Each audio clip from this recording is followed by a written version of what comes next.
Hello everyone, we will begin shortly. Feel free to turn on your cameras. Please note the public chat function will be enabled during our FASHIONWORKS networking session. Good afternoon everyone, welcome to Threads 2021, our first ever virtual year-end fashion event. My name is Yasoda Mohansingh, Fashion Techniques and Design graduate and member of the Threads 2021 Planning Committee. We would like to begin by acknowledging the land on which we gather, Toronto, the traditional territory of the Mississaugas of the New Credit First Nation and other indigenous peoples. For thousands of years, indigenous peoples inhabited and cared for this land. In the spirit of peace and friendship, we express gratitude to have the opportunity to work on Turtle Island, and by doing so, give our respect to its first inhabitants. Thank you for joining us for Threads 2021. FASHIONWORKS is our annual networking event hosted by our Threads Planning Committee in honor of our graduating class. We welcome you to enjoy an afternoon of engaging with our George Brown College School of Fashion graduates from 2020 to 2021. Hear from our celebrated keynote speakers and network with our outstanding fashion industry partners. Greet, meet, and mingle. This evening, the awards ceremony acknowledges the outstanding achievements of our talented and hardworking fashion students and graduates. Join us to share in the celebration of their accomplishments. Despite the many challenges faced, considering the recent pandemic, our graduates managed to overcome them, thanks to the virtual world and the unwavering dedication of our professors. Sharing a connection to this most unique experience, the theme thus adapted for Threads 2021 is AWAKEN. It's a new world. Rising up, we awaken to reconnections and unite to revive our fashion industry. Thank you again for joining us for Threads. Together, we will pave a pathway to the future. Next, I would like to welcome our George Brown College School of Fashion Chair, Rosa Fracassa. Good afternoon, everyone. Thank you all for joining us for Threads 2021. I extend a warm welcome to each and every one of you. Fashion industry partners, faculty, staff, graduates, students, family, and friends. Thank you all for being here with us at Threads 2021. It is indeed a pleasure to stand before you today for yet another Threads event. Last year, because of the unfortunate circumstances, Threads 2020 was cancelled. However, this year, we are fortunate to be able to host Threads for the very first time as a virtual event. Today, we will be honoring and showcasing the hard work and talents of our George Brown College School of Fashion graduates, 2021 and 2020. The journey this past year has not been easy for any of us.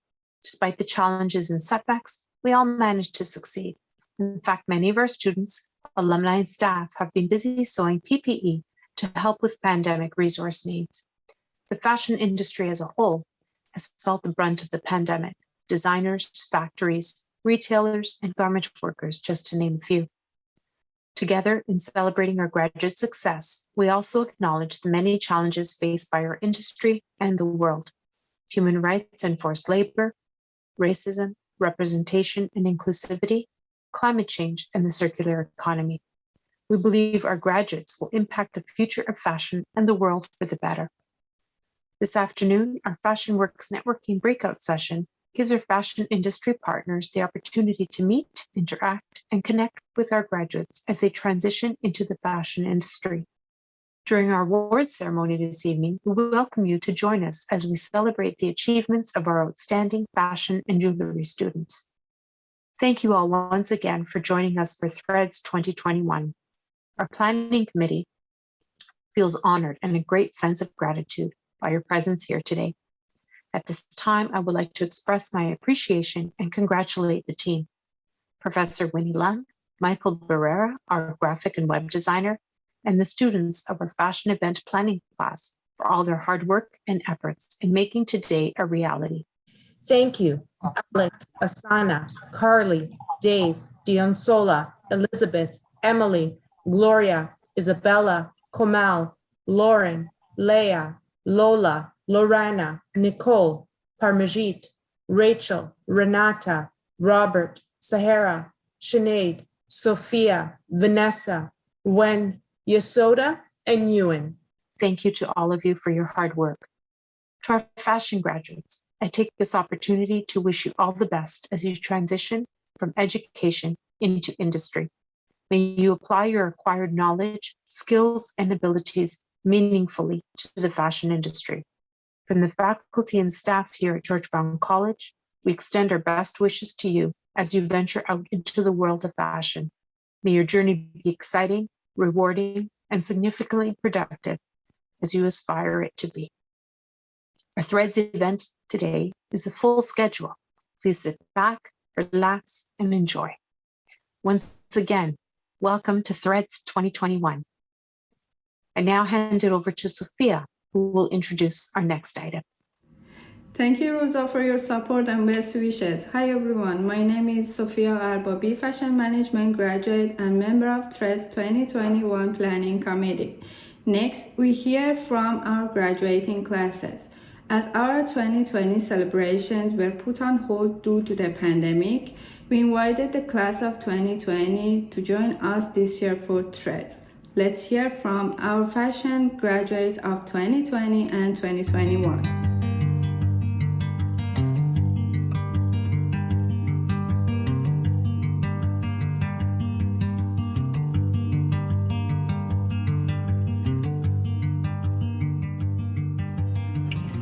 Hello class of 2021 and congratulations on surviving what was probably one of the toughest school years to have existed in the recent past. And in answer to your question, I would like to say that first of all, keep your resume updated, keep it updated with all your recent achievements and information. Every little thing that you've done in fashion needs to be in there somehow or the other, because you don't know what little thing is an employer looking for that might work in your favor. Next is intern as much as possible. I know it has been a little tough in the present scenario, but there still are virtual fashion shows happening all over the world, and this gives you an opportunity to work with brands and in places that you might have not been able to otherwise. So use this as an opportunity. Other than that, network as much as possible. Networking is going to get you jobs that you otherwise will not. It's going to open doors for you that you otherwise would deem forever shut. So network. It's very, very important. And last but not the least, make sure that you research the company that you're interested in. You look up people who work in that company. You have informational interviews with at least 5-6 of them. This way you will get to know a lot about the company, its work culture, its environment, its work ethics, and who knows, you might hit it off with somebody who might just end up hiring you for the company. So that's it from me. Congratulations. So the question I'm going to be answering is, what expectations did I have for my major? One thing that really caught my eye was the opportunity the program had for students to be able to graduate with an internship. I think it allowed students to get a job faster because you're able to have the industry experience already.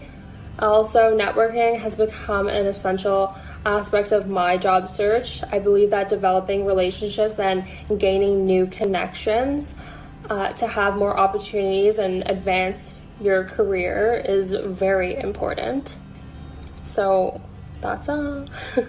Hi there, it's Albert. I hope you all are staying safe.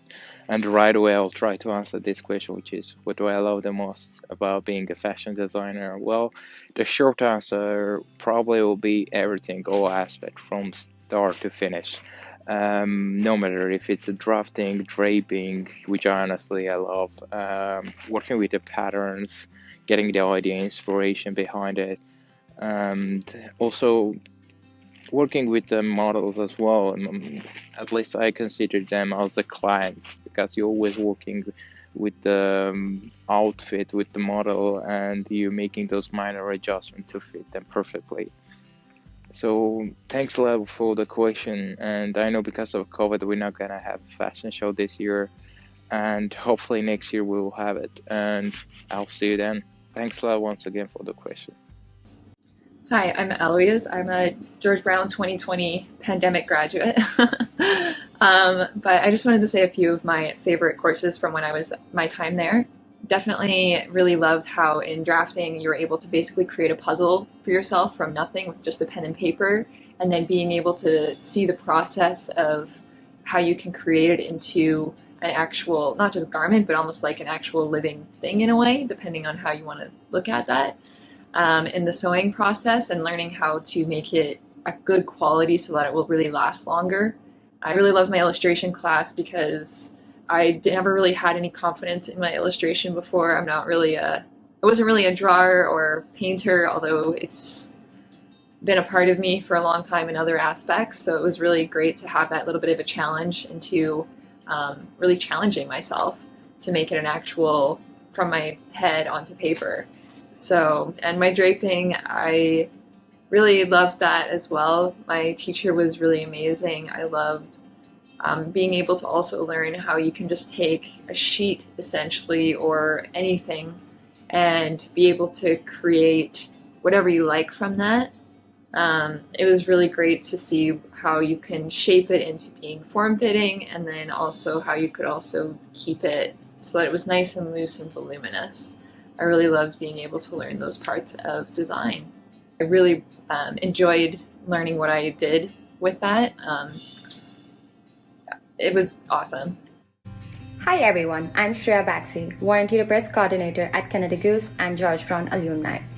Today I'll be answering the question, how has COVID-19 impacted the fashion industry? Starting with number 1. The virus has pushed all the brands to become more resilient and agile, meaning bringing back the supply chain home. How? By reshoring, onshoring, and nearshoring. This can help brands become more independent. Number 2. E-com. E-com has become an essential part of the fashion industry. Ever since the new normal, the fashion industry has adapted to the e-com and invested more in the online shopping experience, which is great, pivoting to the new normal. Number 3 is sustainability. I cannot be happier for this one. The fashion industry has become so much more sustainable. As we can see around us, small to medium to big size companies, everyone is making continuous gradual efforts to become more sustainable. Well, that's amazing because that helps create an amazing benchmark, a new benchmark in the industry.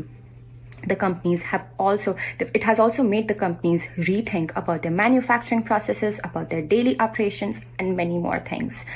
Well, that's all from my end. Thank you so much. Stay safe and have a great year.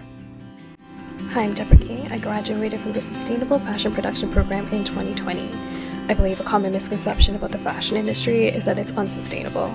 I think this probably stems from the rise of fast fashion over the past few decades and the retelling of inaccurate statistics such as the fashion industry being responsible for 10% of greenhouse gas emissions, which is not true. I think to fight these misconceptions, we can challenge people to shop more sustainably and to challenge facts and statistics that they might hear that are not backed with some numbers behind them, and also to encourage local manufacturing such as at our local fashion exchange. Thank you. Hi, my name is Sophie Reimer, and I'm a graduating student in the Fashion Business Industry program. Fashion has always been a huge part of my personality. I love to express myself through the clothes that I wear every day. In my opinion, personal style is everything. It's a first impression, it's cultural, it's utilitarian, and most of all, it's subjective. The reason I decided to study the business of fashion is to understand and learn the workings behind the very thing that has made it possible for me to feel like myself every single day. Fashion is something that lets people tell a story without even talking, and I think that that's really special. The fashion industry is a place that I want to remain for the rest of my life. I want to be a part of and play a role in the industry that makes it possible for individuals to express their personalities. I am forever grateful for the knowledge and expertise that George Brown's dedicated faculty has offered. It has been a privilege that many do not get to experience, and I am so excited to share the knowledge I have come to learn with others over the course of my future career in the business of fashion. Thanks. Bye. Good day everyone, and how is everyone doing? So my name is Lola and I'm a student of fashion design and technique. In my opinion, one way to make a substantial difference in the industry moving forward is to focus on sustainable fashion. For example, repair, redesigning, and upcycling of dresses to make them look new and wearable. And that way would actually, reduce the damages to the environment. And I would also say focusing on green and clean fashion, which are actually environmental friendly, eco-friendly too. And lastly, I would say diversity. So in my opinion, these are the ways I would say we fashion students can actually make a substantial difference in the fashion industry moving forward. And I hope we all have a good day and have a wonderful day. Hi, my name is Nusha. I am in the fashion management program and I'm graduating in April of 2021 this year. What's exciting to me about the fashion industry? The fashion industry is so innovative, so creative, so much fun. You can meet so many people in it with like the networking, not during COVID or anything like that, but even the fashion shows, like their collections, not even the fashion shows, like the collections that designers come up with. And like you can see the story behind it, the emotion they were feeling, like everything they were feeling inside, they just poured into their work. And that's what what you see even in fashion shows or in the collections that are online or anything, even the virtual shows that now that fashion has been have to adapt to. It's amazing. Like you don't see that, and that's pretty much it. Thank you.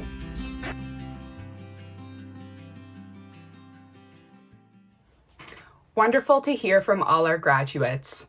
Hi everyone, my name is Rachel Wilson, Fashion Management graduate and member of the Threads 2021 Planning Committee. Congratulations to our fashion graduates. Thank you for sharing your sentiments, and we do not doubt you will continue to excel in your professional industry practices. GBC fashion students and grads are a pool of talent. Let's take a look at some of their awesome work.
Great work shared. Thank you, GBC graduate. Hi everyone, my name is Nicole Jane Shi, Fashion Management graduate and a member of the Threads 2021 Planning Committee. Our industry partner adds so much to our learning experience. Next, we will hear from many current fashion professionals who have had a huge impact on us. Hi, my name is Avril Noon and I'm the Country General Manager for Louis Vuitton Canada. I wanted to say congratulations to those of you graduating from the 2021 class. And I wanted to make sure I also said that it's been an incredible year, unprecedented year, but also know that what you've witnessed, what you've partaken in will just equip you even more for an incredible career in fashion wherever you end up in the world. So well done and much success for what lies ahead. Hi, my name is Jason Morikawa and I'm the Managing Director of WDLT 117, a boutique concept store in Yorkville. I want to say a huge congratulations to the graduating class of 2021. You're about to enter a fun and dynamic industry where your knowledge will get you really, really far. However, my suggestion is please harness your passion. The passion that you have will be the key to your success. Congratulations. Hello everyone, this is Jay from JCal Millinery. I would like to congratulate all the 2021 graduates and wishing you all the best with your new adventure. Go out there, show them you can, and have fun. Congratulations, graduates. You made it. You made it through a global pandemic. You guys persevered, and here you are, graduating 2021 class. We all are so proud of you, and we cannot wait to see what else you guys can achieve. If you guys can make it through this, you guys can make it through anything. Go on, grads. Hi everyone, this is Dan Dwyer from House of Dwyer, a genderless fashion brand based in Toronto, Canada. I wanted to congratulate all of the graduates from George Brown College 2021. I am so excited to see the future of fashion now that you are all going to be a part of it. And I am sure that you will come up with great creative ideas to make this world a better one. I am Franco Marbelli, and I'm the designer in residence at George Brown School of Fashion. I want to congratulate the graduating class of 2021. You did it during one of the most challenging years in our history, which was no easy task, but you made it through, which means you are a unique and special group of individuals. I wish you much success in your next adventures. Congratulations. I'm Yelitza Greenwood, and I'm thrilled to offer my very best wishes to the class of 2021. As an operations executive with more than 25 years in global fashion, I believe your generation, more than any other, is going to transform our industry. You see, the world is waking up to the need for sustainable yet beautiful fashion. I hope you will use your talent with purpose and passion. Be formidable, be fearless. You're also representing Canada, so wear our brand with pride and always find a way to give back to Canadian fashion. And above all else, never forget, you are the future of the Canadian fashion industry. Hello, GBC graduates. I'm Luis Matute, footwear designer at the Aldo Group and founder of Lem Group Design Studio. I would like to take this moment to recognize your tremendous work and effort. You all have made it through a very tough year. Congratulations on this day. You deserve it. Bye. Congrats, graduates of George Brown College. I'm so proud of you. I'm Diana of Diana Coatsworth Design. I was you only a few years back as a mature student. I know how hard you worked. I can't even imagine all that you had to take on this past year. I think it's so commendable that you just kept at it, were committed, and saw yourself to the finish line as well as you did. So you get extra accolades from me. And if I'm going to give you any piece of advice, it is where there's a will, there's a way. You know, you might need to create that opportunity for yourself, but there's something out there waiting for you and your uniqueness to thrive in, and you just need to find it and create it. So I believe in you and I'm so happy for you. Congrats. Hey everybody, my name is Peter Barbetra. I'm a fashion stylist and creative director, and I want to say a big congratulations to my fellow graduates of the class of 2021. Congratulations, you made it to this point. Not easy. We've been living some pretty hard times, so I'm sure getting to this point was pretty tough.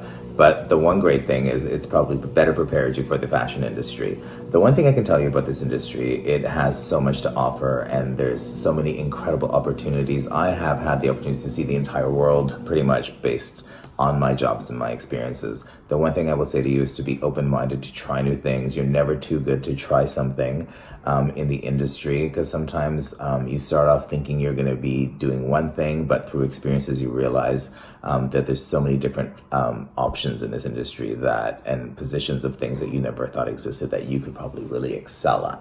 So give those a try. And last but not least, I know we live in a digital tech world, but people skills are still key. How to speak with people, how to present your product, how to present yourself, and how to make yourself memorable, because that's the most important. If people remember you, you work. If they don't, you just become last season. That's all. All the best. Good luck. Maybe we'll see you on the runway. Ciao for now. Good energy. Good energy. Oh, and last but not least, a lint roller. It's super important. You don't want to be linty. No. Thank you to all our industry partners for your support and best wishes. Hi everyone, my name is Renata Tawil da Costa Branco, Fashion Management graduate and member of the Threads 2021 Planning Committee.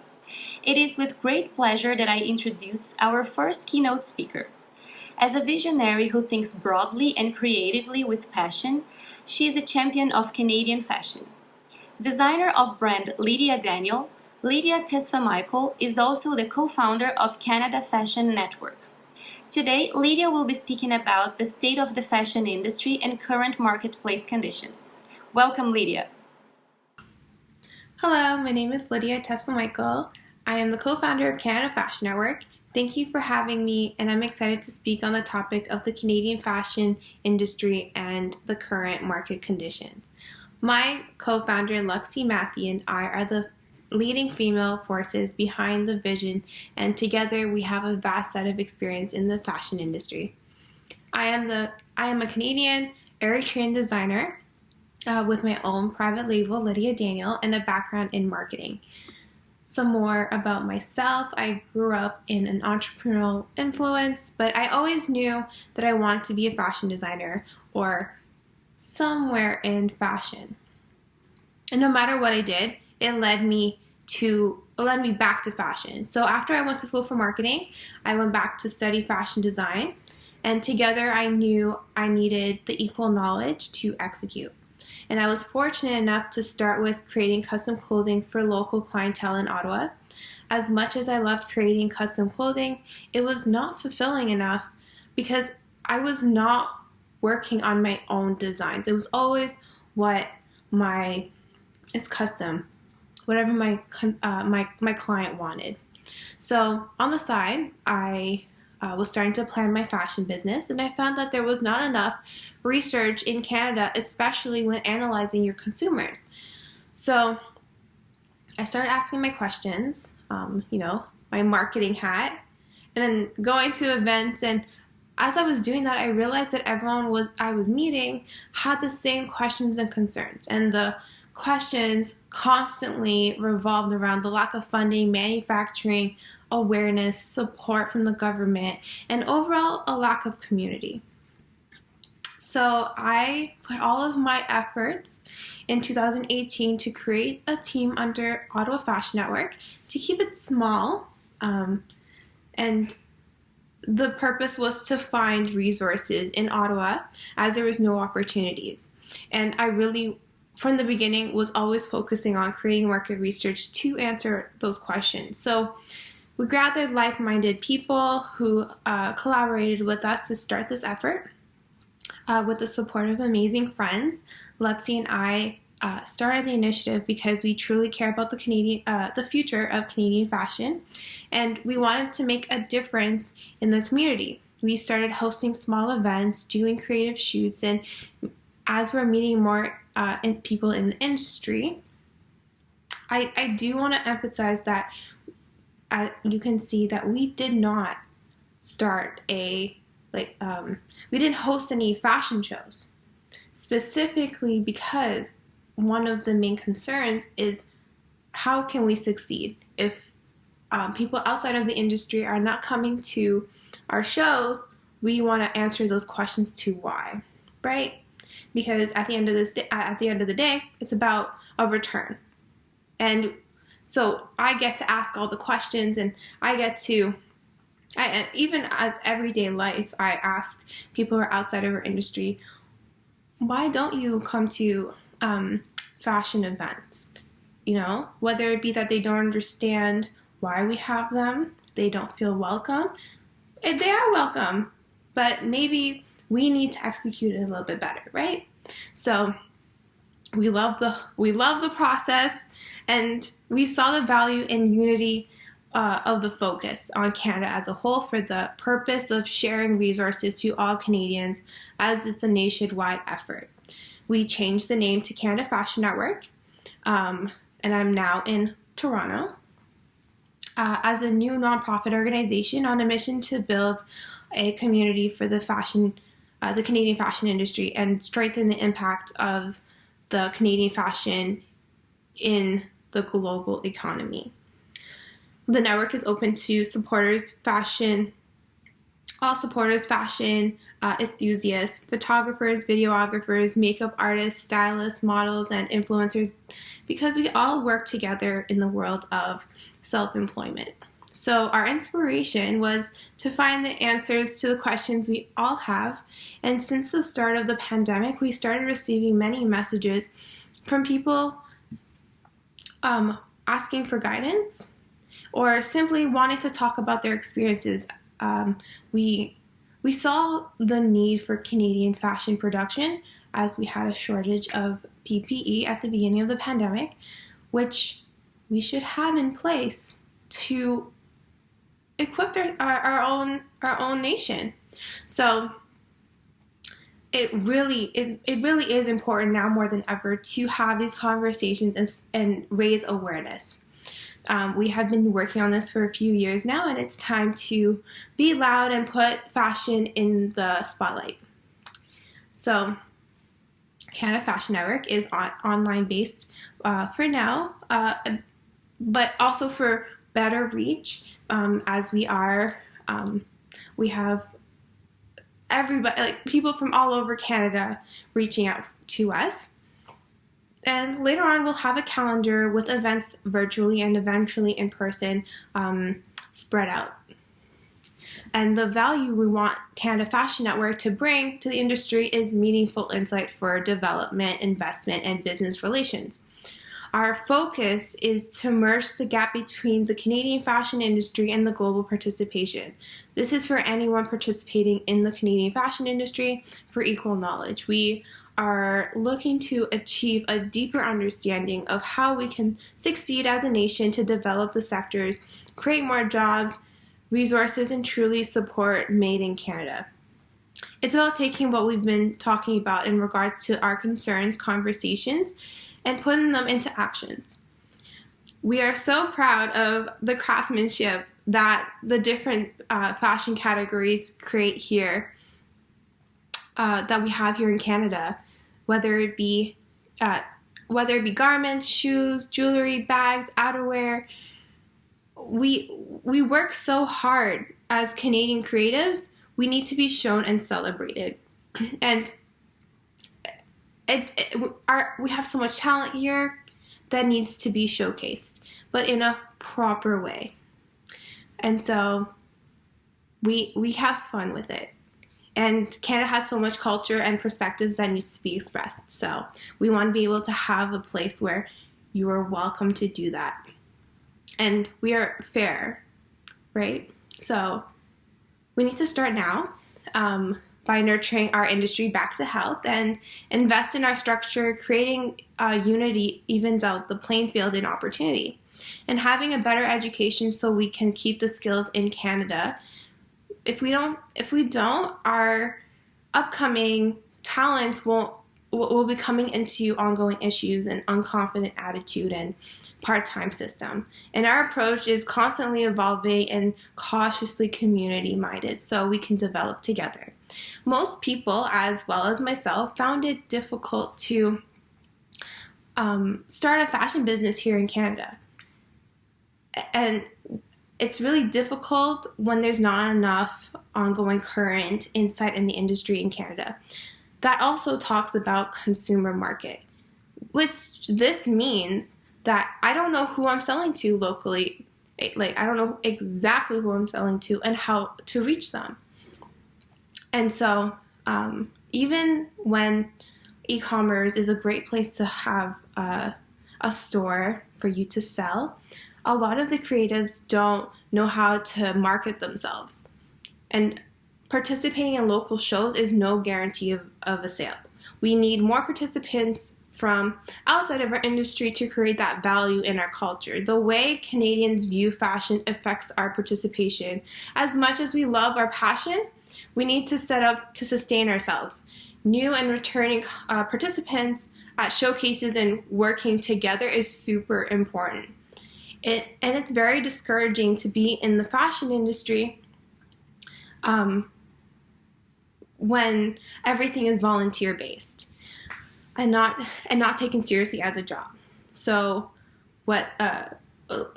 even just the structure of how the designer needs a model, but the models are volunteer.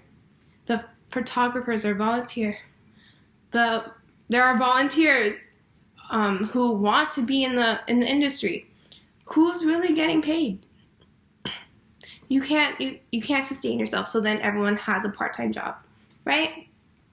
And we're here to advocate for recognition, production, government support, media coverage, financial aid, job opportunities, fashion-related admissions, sustainable fashion, and technology. We have so much work to do. There's a lot of things to consider, and everything has a purpose. We believe that the environment we want starts at the top, and we have accepted all perspectives and promote diversity, unity, and exclusivity, as well as transparency through and through to create that safe space for everyone. I believe that the fashion industry in Toronto and globally is changing for the better. At first, we have been observing, and now and after the pandemic, I'm in hopes that we'll be in a better position in the future. Working in unity for success in Canada has been a great approach, and we want to show our fashion leading countries we want to participate. To talk more about the state of the fashion industry, Canada is one of the largest apparel markets, and we have some of the most popular apparel brands worldwide. However, the market is predominantly from imports, with retail sales in 2019 totaling US dollars of $28.04 billion. Canada has a significant market opportunity for fashion brands, retailers, manufacturers, and wholesalers. And amongst Canadian families, the average spending on clothing and accessories have been remaining stable. So this really has an opportunity for us, for new fashion participants, no matter what part of the fashion industry that you want to be a part of. There's a lot of room for growth.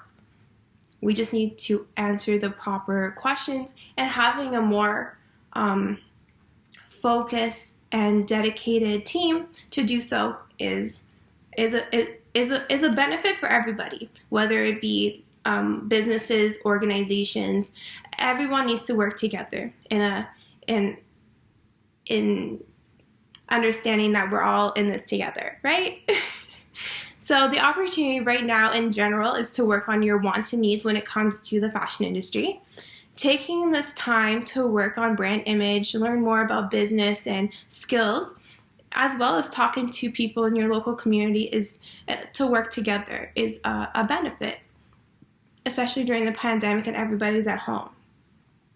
So we don't have, a place to go for events and stuff like that. So my advice for graduates I give is, to keep learning about business. That means marketing and what's going on around you. Do everything with purpose. Be kind and always to have good intentions. You will work with your peers. These are your first connections for your relationship building skills. Too many times I see the idea of being the best and the on top mindset, and it doesn't mean to push others down or the mindset of you having to do it alone or be the first, when you can work together. In today's social perspectives, people care more about ethics than they do vanity. As much as you want the cars and, you know, like the persona people want to have, at the end of the day, you will get, everyone has their own journey, right? And so you keep in mind that you need to work together. So far, I can say many Canadians are excited, and using their voices with us shows how much we care about our industry. We will have more insight in the future. Right now, I can comment on the conversations we are promoting and ask everyone to write to us and tell us about their experience. The stories that we get have been, you know, amazing, like positive ones and negative ones, but at the end of the day, we're here for solutions. We're here to make sure that we can like see what we can do and have the proper steps moving forward, and knowing that our community is open and that we are fair and unbiased. We see everyone the same. And so everyone who has talked to us and we've received messages from are realizing that we are behind in the industry and that needs to be more of what we're doing. And so we hope that we also change the culture in Canada in order for that support to really execute. And so we would love for you guys to spread the word, get people more involved, be more excited, get people around you to understand that we care about our industry, and it starts now. Everyone's home. So tell everybody what we're doing, because at the end of the day, this is all for everybody. If we have enough, we get a lot of questions about promotion, and right now, because there's not enough support outside of the industry, for us to promote is not beneficial. We are doing our causes with spreading awareness. And so really focusing on the messaging. And we're going to be having a lot of things coming up that we want you guys to participate in. Very important things that will change what in regards to resources, opportunities, and we will showcase them in the best way possible. And I think that's the best part of the community, is that everybody understands that we're here and patiently trying to do the right thing. And so I'm moving forward. I want to see solutions for Made in Canada production outside of the industry support, media coverage, and global participation. And I do want to state that, you know, media coverage is also a big thing when you want to talk about the global participation, because we need to show Canadians that we care and for them to pay attention to us so that we can grow. And so when I say there's a lot of things to consider, there's a lot of things to consider, and I could go on and on and on about, but I will share everything with everybody as things go. So I want, especially in these times of the pandemic, I want to get everyone to be more mindful. Be more mindful, you know, talk to people, have more, build the skills that you need in order for you to succeed. And, you know, everyone's going to grow together. And so we love what we do at Canada Fashion Network, and our community inspires us every day. We're here to listen, and so we would love for you guys to get involved. Follow us on Instagram at Canada Fashion Network. We want you guys to write into us to tell us your experience and stories of being in the Canadian fashion industry and what you want to see happen in the future. And we have a Google form found on our website under Get Involved at CanadaFashionNetwork.com. And I want to thank you guys again for having me, and I'm looking forward to more opportunities, and thank you. Thank you so much, Lydia Tesfamicil, for sharing your insight with us. Your passion for Canadian fashion is contagious. Thank you for your advocacy. Hi everyone, my name is Komalpreet Kaur Thind, Fashion Techniques and Design graduate and member of the Threads 2021 Planning Committee. Next, let's see some more great work produced by our GBC fashion students and graduates.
Hi everyone, my name is Sahra Manzari Tawakoli, Fashion Techniques and Design graduate and a member of Threads 2021 Planning Committee. Next, we hear from our fashion faculty. Without teachers, life would have no class. Thanks to our professors for engaging and inspiring us in our virtual classes. Let's hear from our GBC fashion faculty. Hello graduates, congratulations. Wishing you lots of success with your future careers in the fashion industry. All the best. Hello everyone. I would like to first of all congratulate Winnie and her team of students for planning this wonderful year-end event and awards show this year. Thank you for all your hard work and dedication. In addition, I would like to congratulate all our fashion students for all their hard work this year as well. Hello, this is Winnie Kwan. You might be my project management, economics, submission merchandising class. Congratulations, you have made it. Your hard work and dedication pay off. Wishing you a brilliant career, as bright as the sunshine today. Congratulations, dear George Brown graduates. I wish you all the best, and you are a tough crew to be able to graduate during COVID. All the best. Today is a very special day. I had the privilege to teach you during those very unusual time, and I know how difficult this was for you. And today is the day where you will open your wings and you will fly. You will fly in the fashion world and you will chase your dream. Congratulations for the very, very hard work. Hello student, well done. I'm really proud of you receiving this brilliant award. Your hard work paid off finally. Congratulations. To the graduating class of 2021, may your dreams be big and your worries be small. Congratulations and all the best on your life's next big adventures. Dear students, congrats and best wishes for your new journey. Lots of loves and hugs for today and tomorrow. Congratulations, graduating class of 2021. I'm so very proud of each and every one of you for completing the program during this challenging year. And I wish each and every one of you great success in all your future endeavors. Take care and stay safe. From jewelry and gemology, you made it happen. Congratulations! I'd like to congratulate all of you for showcasing your passion for fashion and learning. I truly believe that everything that you learned in the course will contribute to your future success. All the best, class of 2021. I would like to congratulate the graduating class of 2021. And as you choose the path to your career job, remember that resilience and determination will guide you to the right path. These have been challenging times, but with a challenge come reflection and innovation. May you always continue to learn and explore the beauty that life has to offer, and remember to be resilient in your journey. Most of all, believe in yourself. Congratulations. Hi everyone, it's Professor Winnie Leung. To our GBC Fashion graduating class of 2020 and 2021, congratulations. You've persisted with your education through the most challenging of times, shown your resilience, and made it to this milestone of graduation. I wish you all the very best and do not doubt you will all achieve great success. Congratulations. Carol Perry-Don, I'm here your sewing professor. I'm up here on the fashion floor at Castle campus. And on behalf of myself and all the other girls up here on the fourth floor, we want to wish you all the best for the future and say a great big congratulations. Right, girls? Hi, everyone. My name is Carly Jones, Fashion Management graduate, a member of the Threads 2021 Planning Committee. It is with great pleasure that I introduce our second keynote speaker today, lawyer, Harvard University graduate, George Brown College alumni, and faculty member teaching career exploration. Diego Vieira is our exponential learning and process improvement specialist. Today, Diego Vieira will be speaking about networking and job search skills. Welcome, Diego. Hello, thank you, Carly, for the nice introduction and kind words of yours. First of all, I would like to congratulate all students of the School of Fashion for this amazing achievement that graduation represents. Congratulations. We are very proud of you, and you should be very proud of yourselves too. We're here today to talk about networking, to talk about connections. We have industry partners, faculty, staff, your peers, your colleagues. Such an amazing event, putting everyone together for one purpose, connection. And because of that, I want to share with you some of my history, a little part of it, after coming to Canada and how I became a connected person. What did I do to make all these connections and become a connected person in a country where I didn't know anyone? I arrived here in Canada 5 years ago. After being a lawyer for 12 years in another country, I came here and I didn't know much. I didn't know much about the culture and I had to learn from scratch.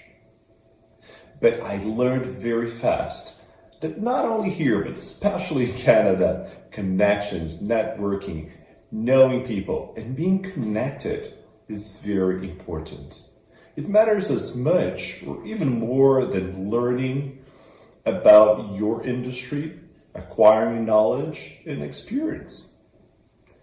So I'm here today to share my knowledge about connections, to share about my connections, and how you can become a connected person, and how important it is for you, for your lives, and for your careers. I will share with you 5 essentials, what I call guiding principles of networking. The first of them, connect, connect, and connect. Connect for the sake of connection. You have to be a connected person. Not only when you need to find a job or you feel that you need some connections to land a project or something. You have to constantly nurture, and I will talk even more about that later, but you have to have this network of people, of connections that really matter to you. And not only that they can give you things, but you can give in return to. It's a two-way connection. Another important thing is networking is not a job interview. I will repeat that. Networking is not a job interview. So whenever you're meeting someone in a networking session or for a coffee or perhaps in an elevator, it doesn't mean that you're going to an instant job interview. No, that's not the way it is. It's a conversation. It's a dialogue. It's a sharing of experiences, of knowledge, and what you can provide and what the other person can provide too. Another thing that is important when connecting is there is no immediate, instant result or goal that you're seeking from the networking session. We do networking because, again, for the sake of connection and because we have to be connected.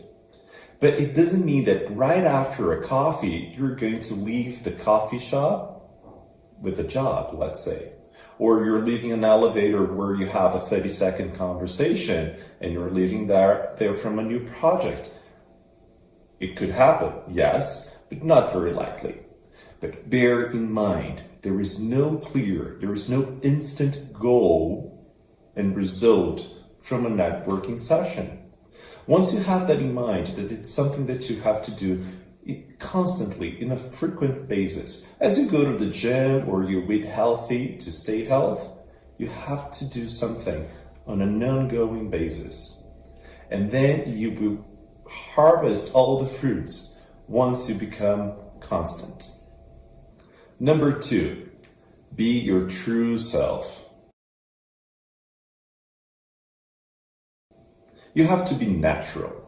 Whenever going to a networking session, getting to know someone new, remember, we're always a little bit skeptical about getting to know someone. We have our own defenses and everything, and that's natural.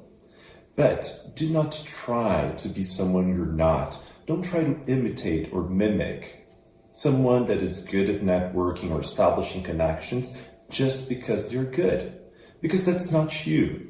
You have to be yourself. That's the best version of you. Be yourself, be genuine. Just be there and deliver what you can deliver. Don't try to deliver more than that, because it will not work. People will notice that you're trying to fake, that you're not being natural. So work with the best of you, and I'm sure that you have a lot to showcase in a networking session. You just have to connect with yourself first and get to know what you can deliver. I know you will be successful being just you. And now I have a message for you, introverts. I am an introvert too. And who would say that 10 years ago, or even 5, I would be here speaking to all of you in such an important event? Public speaking is not easy at all. It requires practice. And networking sessions is all about that. It's all about public speaking, putting yourself vulnerable, getting to know people that you don't know. And it's normal that you feel even more introvert at times when you have to expose yourself like that. But I want to share this with you. Introverts can be amazing public speakers.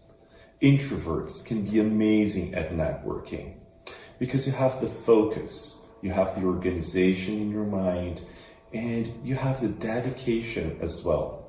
So trust me, it doesn't mean that you're an introvert that you cannot establish great connections and have a very comprehensive and very fruitful networking. Yes, you can. And for the extroverts in the room, put all that energy and that need for connection out there and go for your connections. Essential number 3. Don't try too hard. What do I mean with that? I mean, just a continuation of what I just said. Be natural, be yourself, and don't push too hard.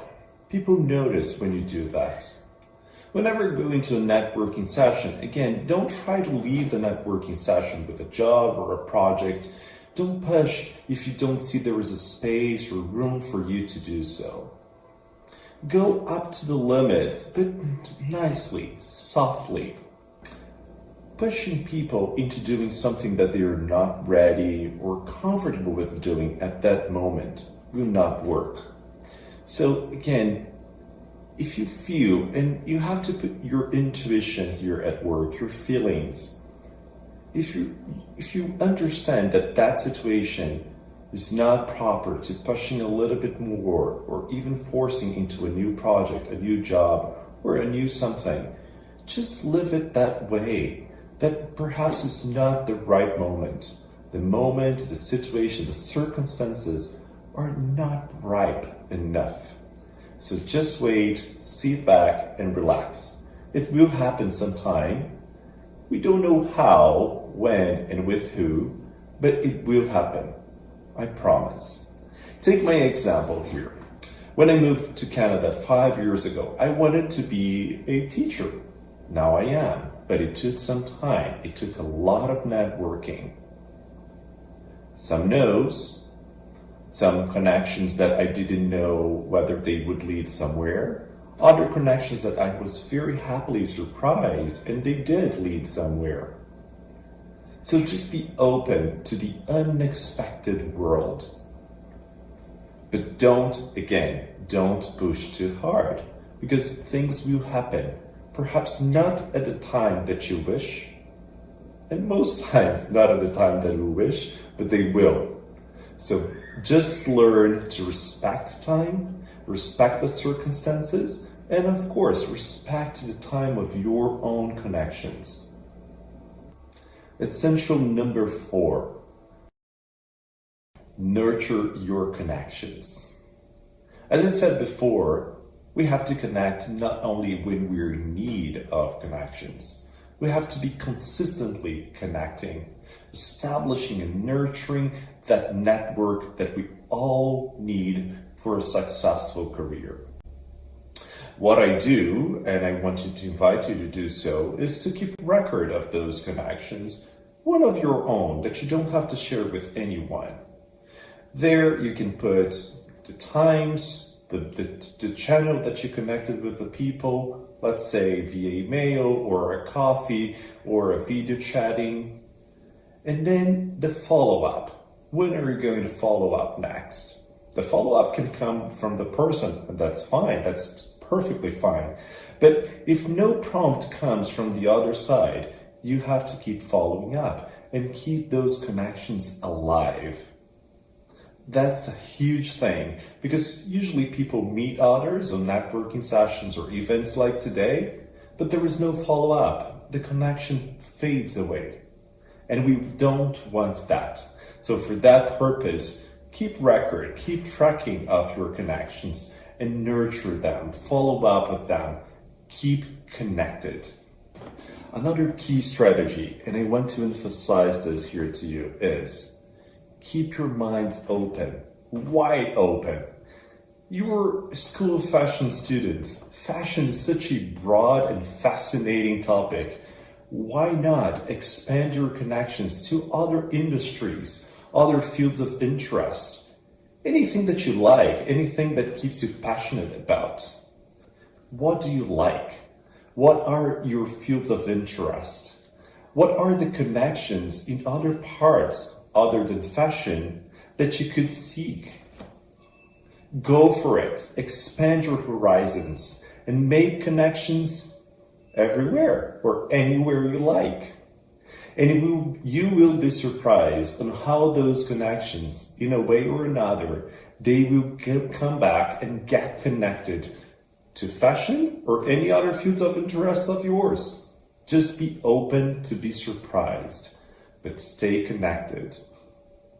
Let me give you some examples here. Let's say your field of interest other than fashion is architecture, tourism, culinary, law, history, geography, traveling, Instagram, photograph, or anything else. All those people in those other industries, they wear clothes. They look for fashion. So why not get connected to them? What about a campaign on Instagram that binds architecture and fashion, or culinary and fashion, and everything else? So again, keep your minds open and bring fashion everywhere, or bring everywhere to fashion, to your fashion, in your own fashion. But do it. Expand your connections everywhere else. Everywhere else, of course, that you like and that you feel connected with.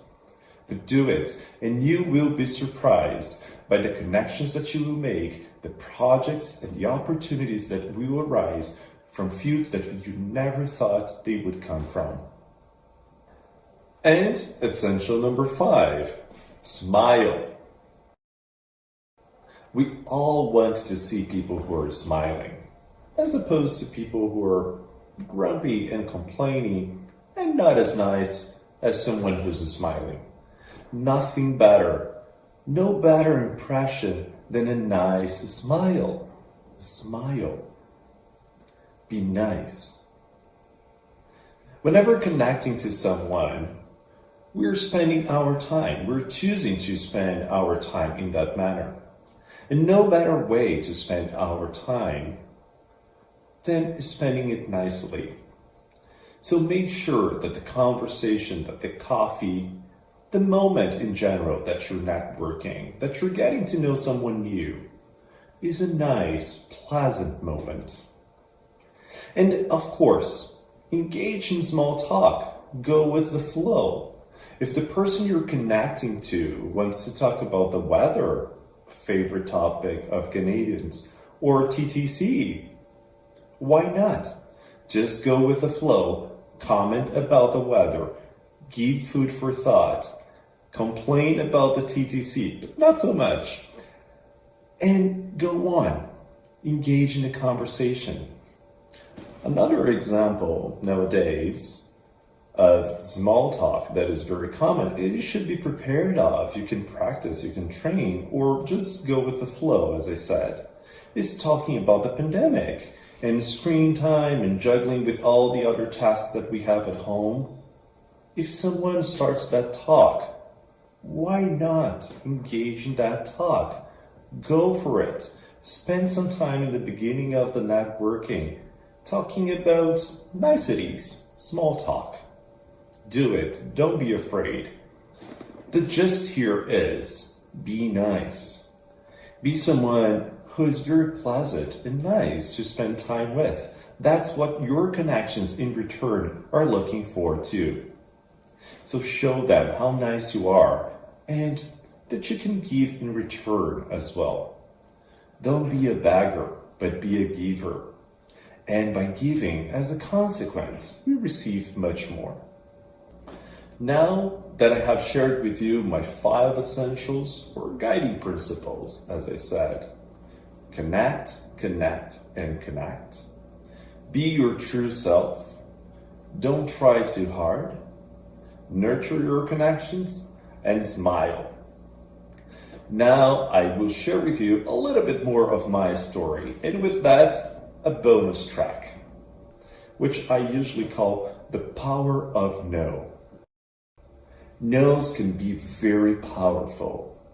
They can show us that sometimes we're not right, or we could be more right than we were.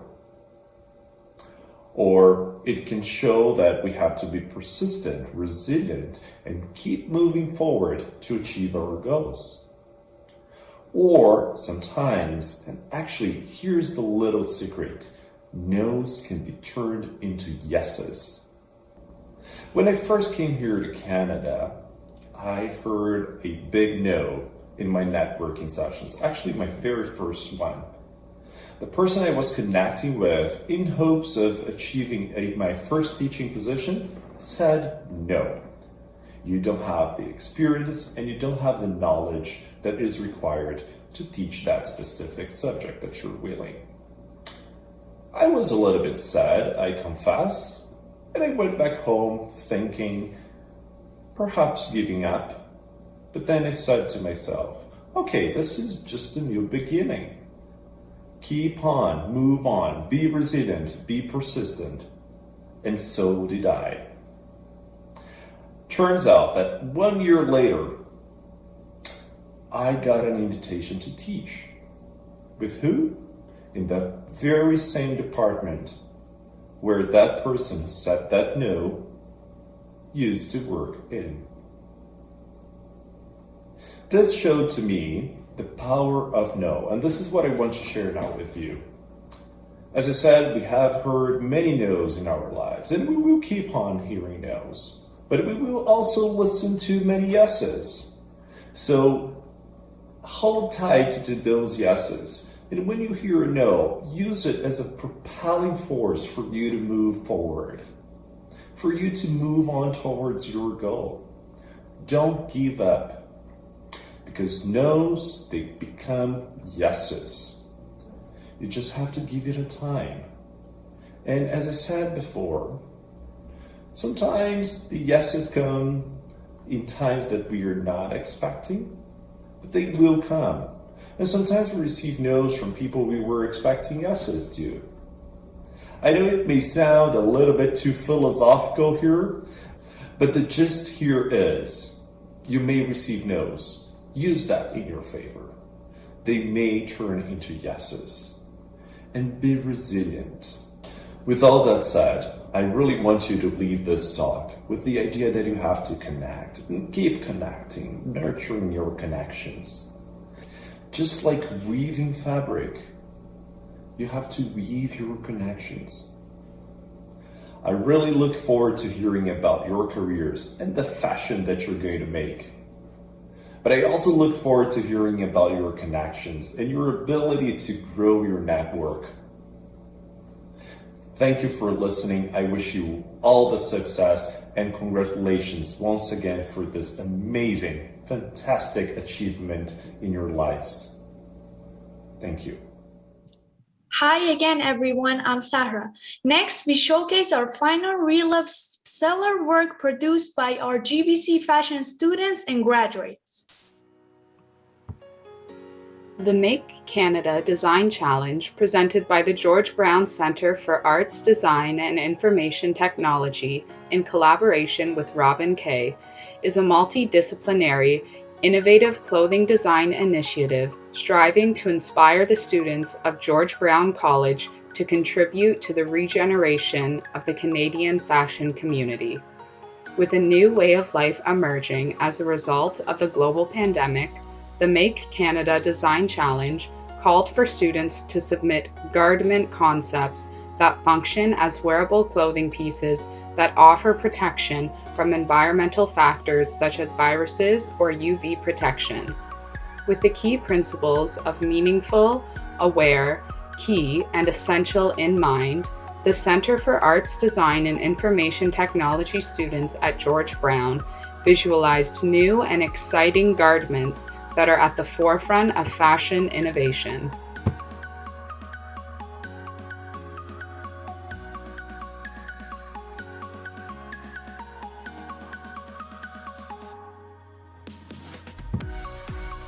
George Brown fashion students are forward-thinking and highly innovative.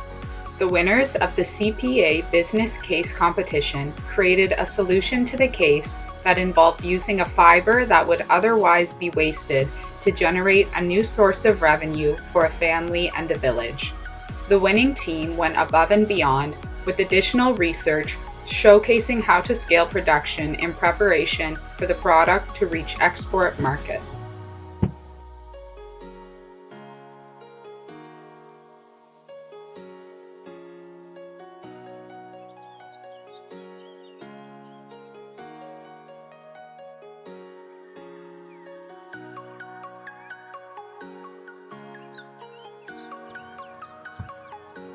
The National Fur Design Competition, coordinated by the Fur Council of Canada in cooperation with leading Canadian fur associations, is celebrating a new vision for fur in the eco-conscious age.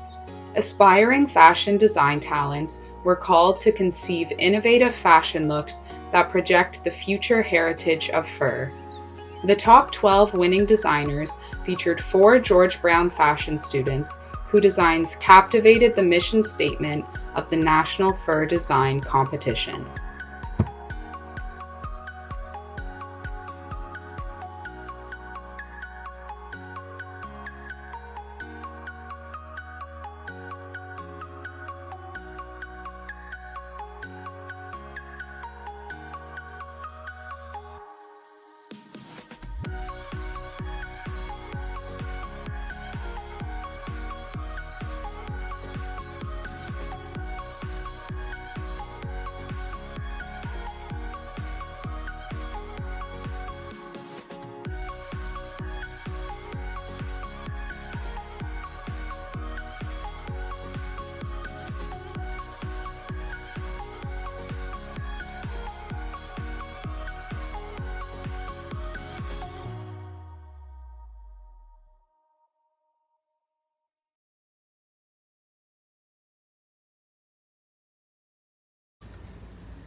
Hi again everyone, I'm Yasoda. Next, before we launch into our breakout sessions, we would like to take a moment to thank you all for joining us.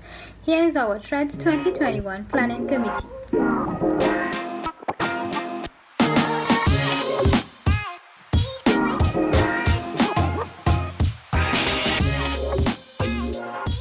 Good afternoon, everyone.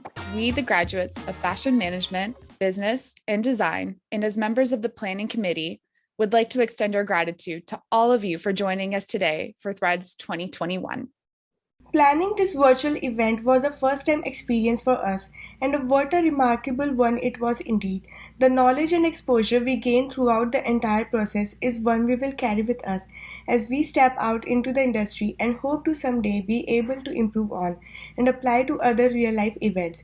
We would not have been able to do this without the help and guidance of a professor and event manager, Vinnie Leung, and a web and graphic designer, Michael Barrera. Thank you both.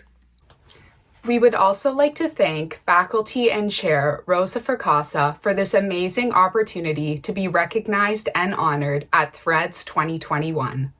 A very special thank you to our esteemed industry partners, supportive staff, and fantastic fellow students, family, and friends.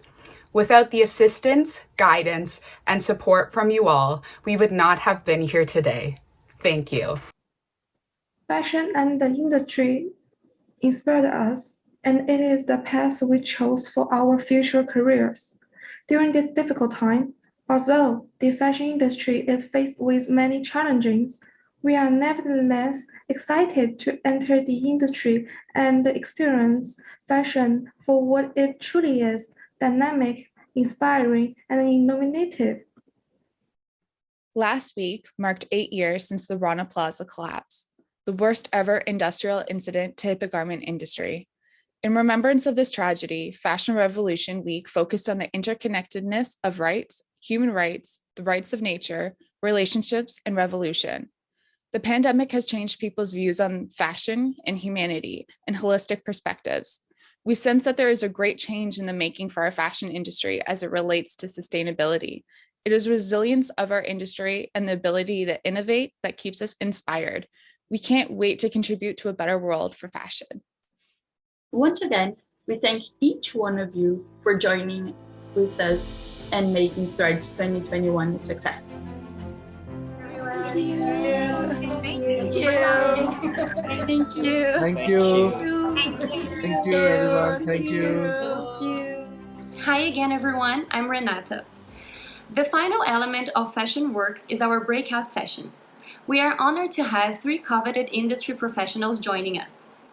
In session 1, keynote speaker Brian Epstein will share his story and expertise on being a career coach.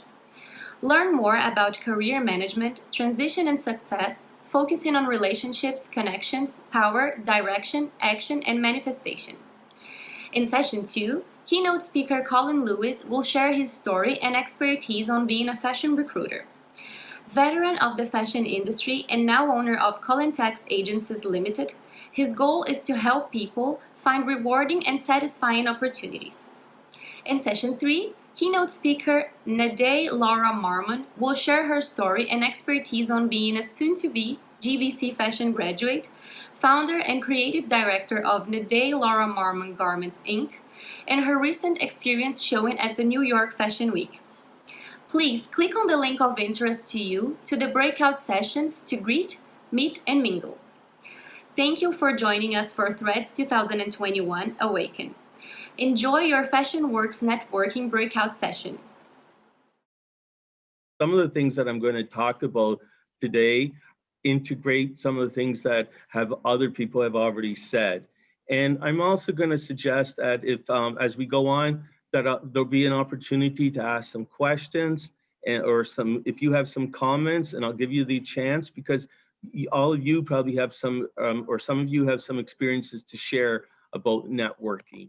And that's what I'm going to be talking about today, about the importance of networking. It doesn't matter that you're in this industry right now, in fashion, or whatever industry you are in. It is so important to be able to network and to build your connections. And actually, just a little while ago, I looked up to see how many people are actually finding work through networking, and I found that they said anywhere from 70 to 85%. So you could do your own Google search later to find that.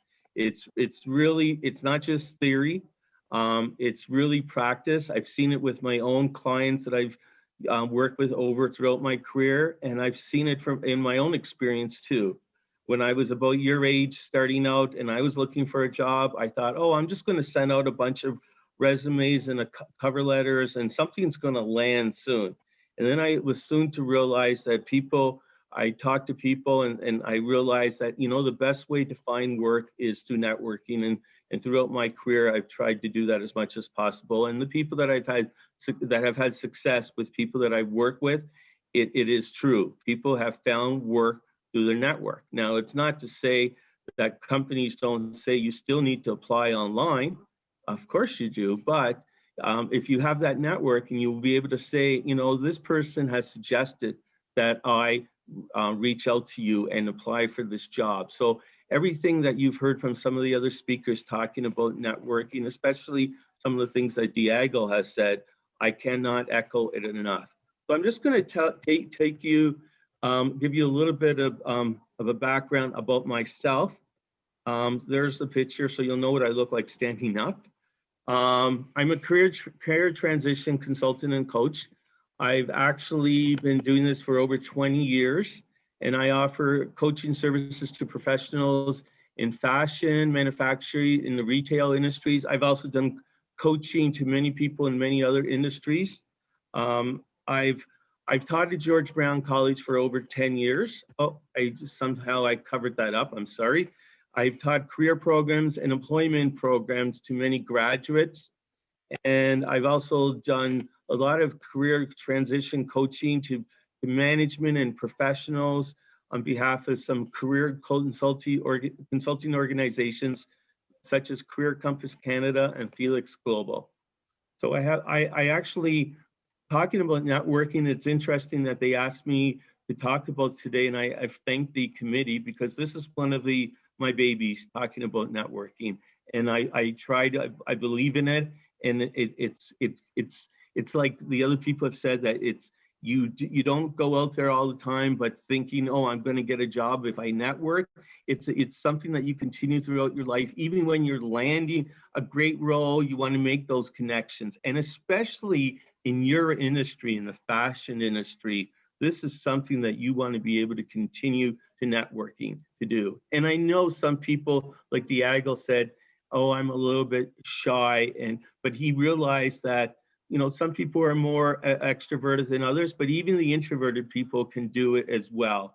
You don't have to be the person standing on top of the table and yelling and screaming, I'm here. You can just be the person that's reaching out to talk to people in a gentle way, and you can be able to connect with people in a quiet way and building your network.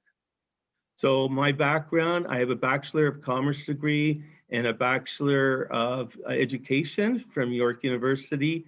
And I've taken coach training from CTI, which is an organization out of California, and they come around to different places and offer some coach training. So I've taken training there, and I'm working to right now through my ICF, which is the International Coach Federation training. So I've coached clients and guide clients throughout the whole work search process, from the time that they've finished from college or university right up to they land in new roles. I've also worked with people more senior level, helping people, having a guide, just like you want a guide, you want a consultant to help you and different expertise, even in your own work, or if you go to a lawyer or an accountant. This is my specialty, is helping people and guiding them when they're in their work search. So one of the things that I do is I help people with their resumes and cover letters. I help people get noticed on LinkedIn. And LinkedIn, some people have said to me, probably people, maybe not your generation so much, the older people say, I don't want to be on LinkedIn. This is not something I'm comfortable doing and putting myself out there.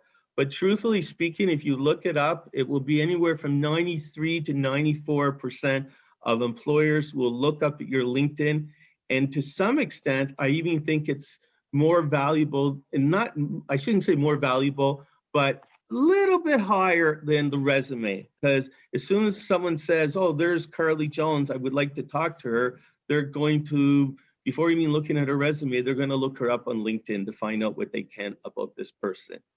And this is one of the things that I talk about. A lot of people think, oh, you know what, I'll just copy and paste my resume and put it in the LinkedIn. And basically what you want to be able to do is to give a little bit of a story about yourself on the LinkedIn as well. So LinkedIn is a major way that you can connect with different people.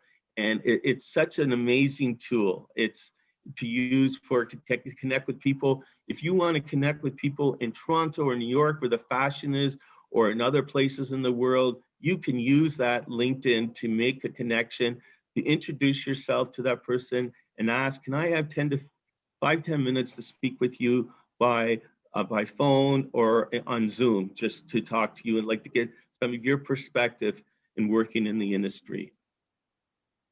So some of the things that I do in coaching, I provide helping people to secure a new role. And I do this through helping people provide conduct the right work search strategy, a networking strategy, how to network. And I already talked a little bit about LinkedIn.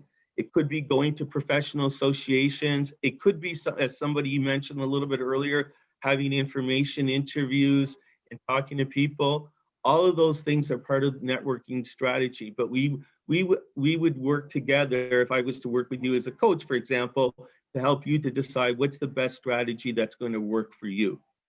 And then I help people with their interview skills and practice, finding the right questions to ask. A lot of people, when they go to interviews, they just, oh, I'll Google some good questions and I'll ask that. And employers get a little bit, oh my goodness, this person must have just Googled those questions. So I want to help people to ask more thought-provoking questions, because that's what they're looking at. Is this person a thinker? Does he want to know about he or she want to know about the company, the industry, or what's happening in my specific world right now? So it's some deeper questions you want to be able to ask. And then as I do with my clients, looking at, is there room for negotiations that you can get some more in terms of salary or some other benefits?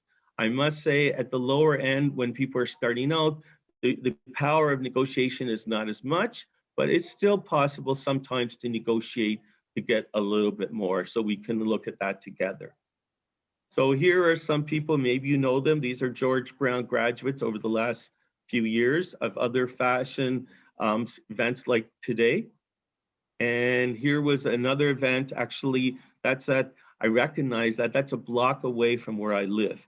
And it's at the Burns in Toronto. And I don't know if anyone's ever gone to that event, but it must have been in the last year or two. So this was what I was talking about before. Some experts say that 70 to 80 or 85% of people are finding jobs through networking. And this was from pay scale. So what all the speakers who talked about networking, especially Diego, he's right on that this is the importance of building your network, but it's not just going to help you for finding a job, it's staying connected. Like, I know of people in my industry, we stay connected, and let's just say you're coming through a problem dealing with a client sometime and you figure out, how am I going to deal with this? It would be nice to speak to people that are in your network, or from people you graduated with, or people that might be more established in your industry, to ask them how to deal with it. So you have your own, I like to call it your own board of directors who you could refer to get some help and to ask questions. So again, the networking is there, but it can be in social gatherings. But I noticed somebody a little bit earlier today and said, oh, it's difficult to network because we're in the middle of COVID. And you're right, that person is right. There is challenges with it, but I've been working with clients that there are advantages of it too. So you can set up meetings with people on Zoom, and people are working from home right now, that they're actually open to having some Zoom meetings and to networking with people. If one sends them a message and say, I would like to just get your opinion on this, or to speak with you for 10, 15 minutes. I have a background in this. I've graduated from George Brown College. I see that you've been working in this industry and you've been working at it for so many years. I would really appreciate your perspective and insight in working in this industry. Would you be available to talk to me for 10 to 15 minutes? People are willing to do that. I've been working with a lot of clients that they find that people are open. I mean, imagine working at home all by yourself all day long, and all of a sudden a student from George Brown contacts you and you haven't had contact with another human being for a while. It may not be a bad thing to think, oh, wow, I'll give that person a little bit of time.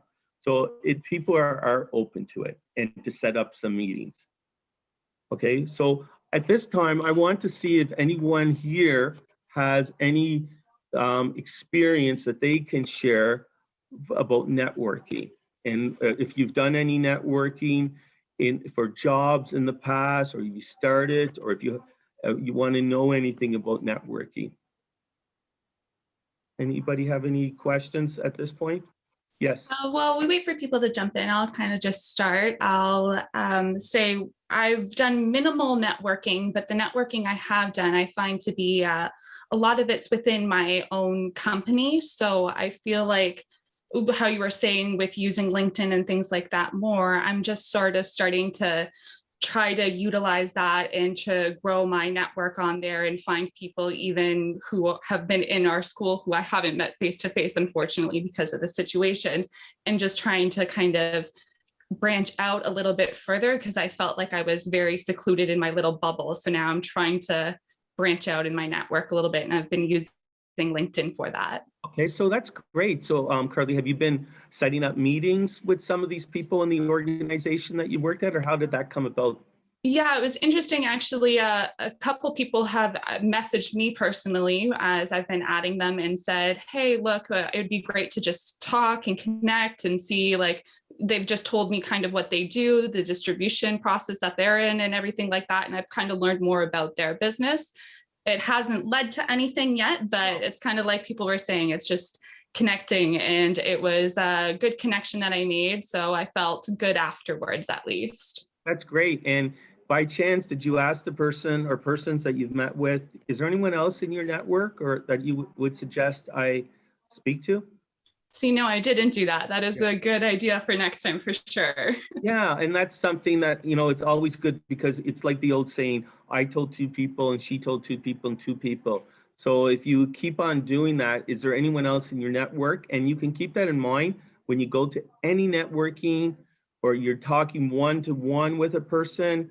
And sometimes it's even as little, as much as like you think, okay, my cousin, he works in the retail industry. He's not really in the fashion industry, but he works in a store that's at Yorkdale or downtown Toronto. He may know some of the people that are connected to the suppliers or some of the other vendors. So by connecting to you, I would suggest to reach out to people in your own personal network too. Right. Your friends and your cousins, and even if you think, oh, but my family, they're all a bunch of engineers. Who are they going to know? Or they're all a bunch of lawyers. You just don't know who their connection would be. And going, continuing on that, some of the people, if you even come from another country, you might want to reach back to your network in another country because those people might have connections too. So you're just trying to, the world is small right now. I know that's a cliche and everybody says it, but it's really true. I mean, if you could connect with somebody from another country, you don't know, sometimes I call it the boomerang effect. I might connect with somebody from another country and he or she might actually know somebody here in Toronto. So reach out to people in your, where you studied before and so forth. Great point. I did see Param actually had his hand up too, so I believe he has a question for you as well. Okay, great. I don't see him. I'll have to try to. Oh, yeah. There. Hi, Brain. I'm Paramjeet here. Thank you, Paramjeet. Yeah, I want to share some experience about network. Like I am from India, so I'm an international student here in Canada. So like, of course, network help a lot. So what I did, like in India, I complete my graduation in textile engineering. So I also complete my diploma in textile design also. So like what we did, like in our colleges, we have to experience in an industry, in a textile industry. So like when we make a connection in an industry, it helped me a lot to make intern with another companies and to see the industry, how does it work, how the machine work. So of course, like my experience with network is a great in India. Good. But not here, like I don't have much connection here. So, but back home, I have a lot of connection and it helped me a lot. And you know what, Paramjeet, thank you for sharing that. And I know I've taught a lot of internationally educated students and professionals like yourself over the years. Yes. And basically, Paramjeet, they all say the same thing, how it's so challenging. I'm in Canada, I don't have any network yet, but I time and time again, these same students and people have actually started their network here in Canada. Yeah. And they've reached out, and just through LinkedIn, reaching out to people and asking, can I set up a meeting with you? I know you might find someone else from India who's moved here maybe 10, 15 years ago, who's also in the same industry. And you might ask him, but it doesn't have to be someone from India. It could be someone that's been here and asking, you can develop your network. And I've seen it. time and time again. So it doesn't matter if you're a Canadian-born student or someone from another country. When you say the word networking at first, people get, I feel a little overwhelmed, but it is possible. And I've seen it time and time again. And I see people have gotten jobs, but they build their own network. So look at this as a new beginning, and it's possible. And I'm happy. I'm offering everybody here today. I don't know if it's just 6 people. I'm not sure. Is there more than 6 here today? I'm not sure. Yeah, it's 22. 22. I'm happy to anyone that wants to have a one-to-one meeting with me and say, you know what, half an hour just to discuss a little bit more. But you just send me a LinkedIn, or I'll provide my email at the end. But the idea is you can develop your network, and your network is going to be key for your growing your career for now and into the future. Yeah, it is very helpful if you provide your information in the end.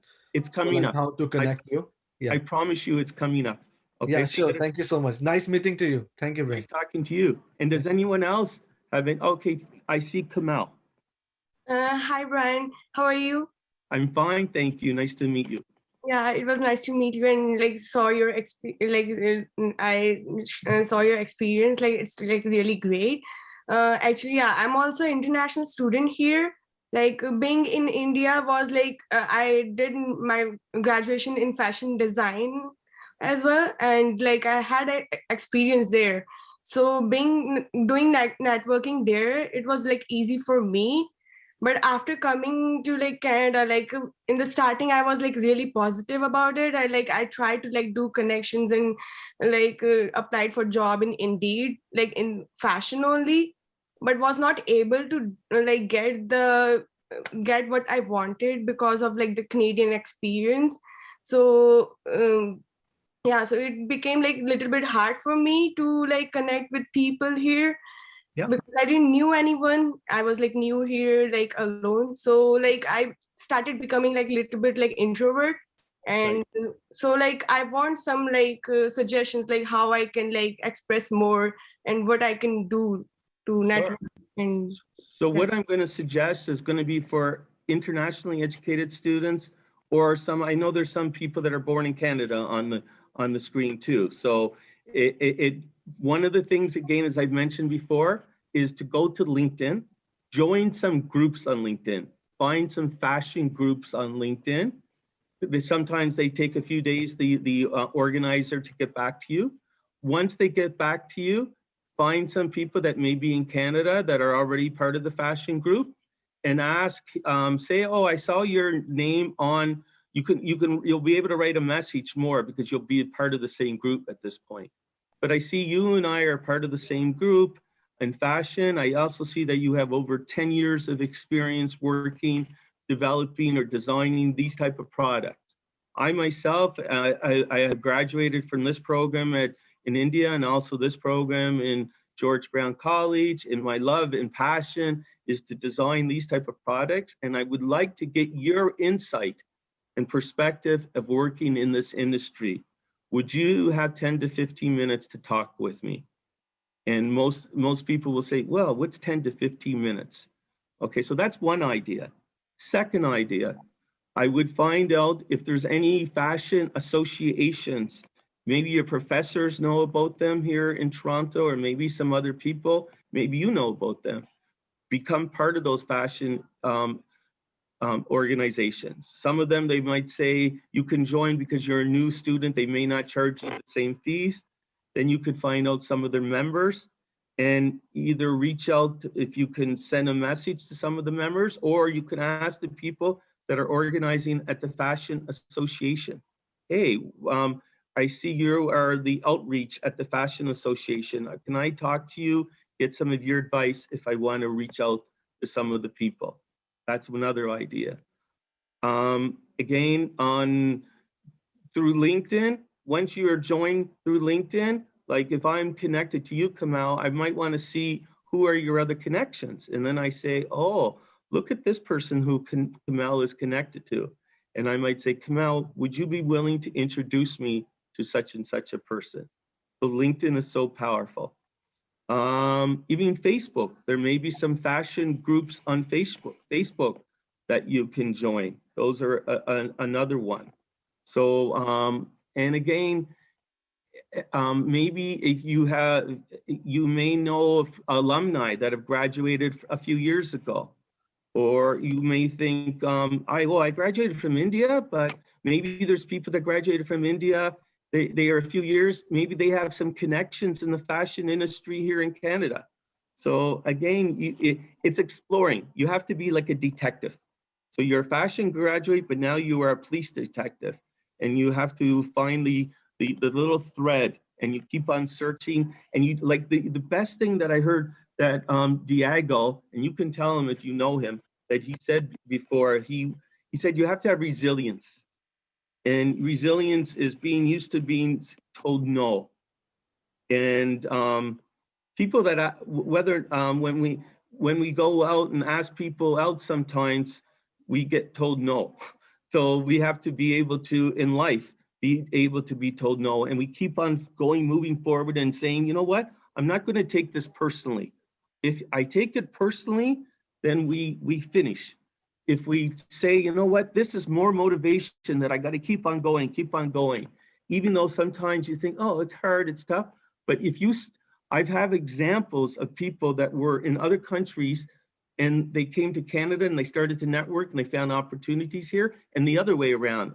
I'll tell you one client a few years ago, he was in Canada, he wanted to move to Australia, and he didn't know anyone in Australia, and he reached out to people on LinkedIn, and he started to make contacts. Within 5 or 6 months, he was moving to Australia. I'm not suggesting it's easy all the time, because I don't want you to get off and say, oh, Brian said this, and it didn't happen to me 5 or 6 months, so it's not going to happen. No, I'm suggesting with effort, and if you put a lot of energy and trying to connect with people, it's something you will make connections and people will introduce you to people.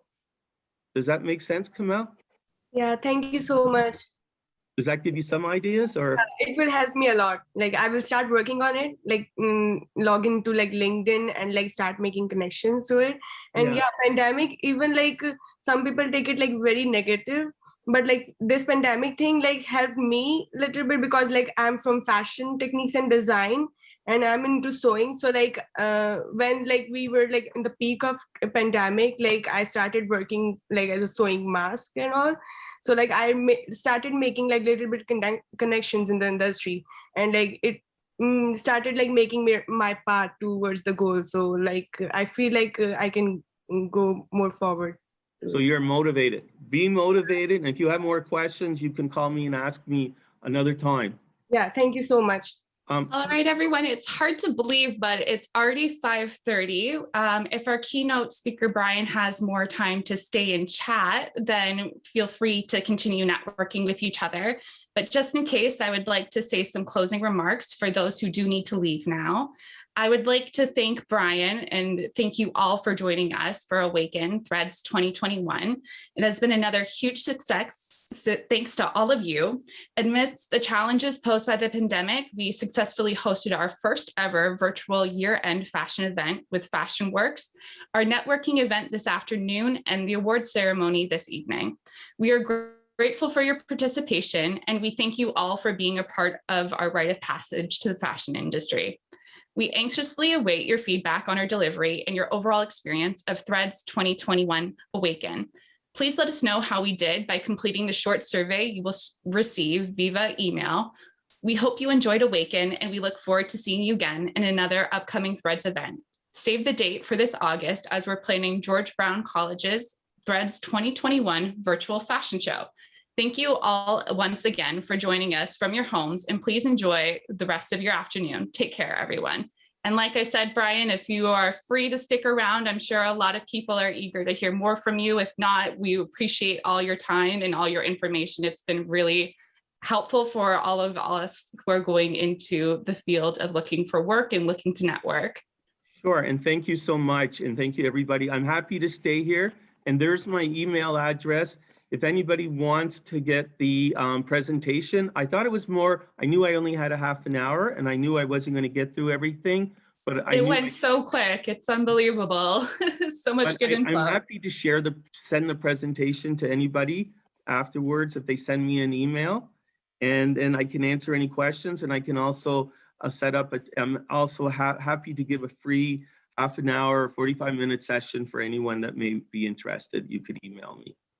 That's amazing. Definitely anybody take down Brian's information if you're interested in that. I do know that Winnie has also posted your links into the chat. So if you're looking for a quick, easy way to access that, you can go there. But for anybody who's looking to stay around, I thought maybe I'd ask you one more question if you're okay with that, Brian, to see if we get more interest in the next little bit.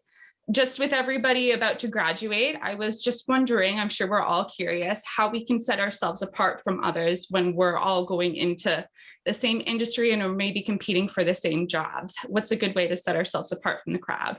I was going to say one thing, but I have a feeling, I think I saw one teacher's name on it, and she probably has told you, or one of the other teachers, you all have portfolios, don't you? So that doesn't really make you very different.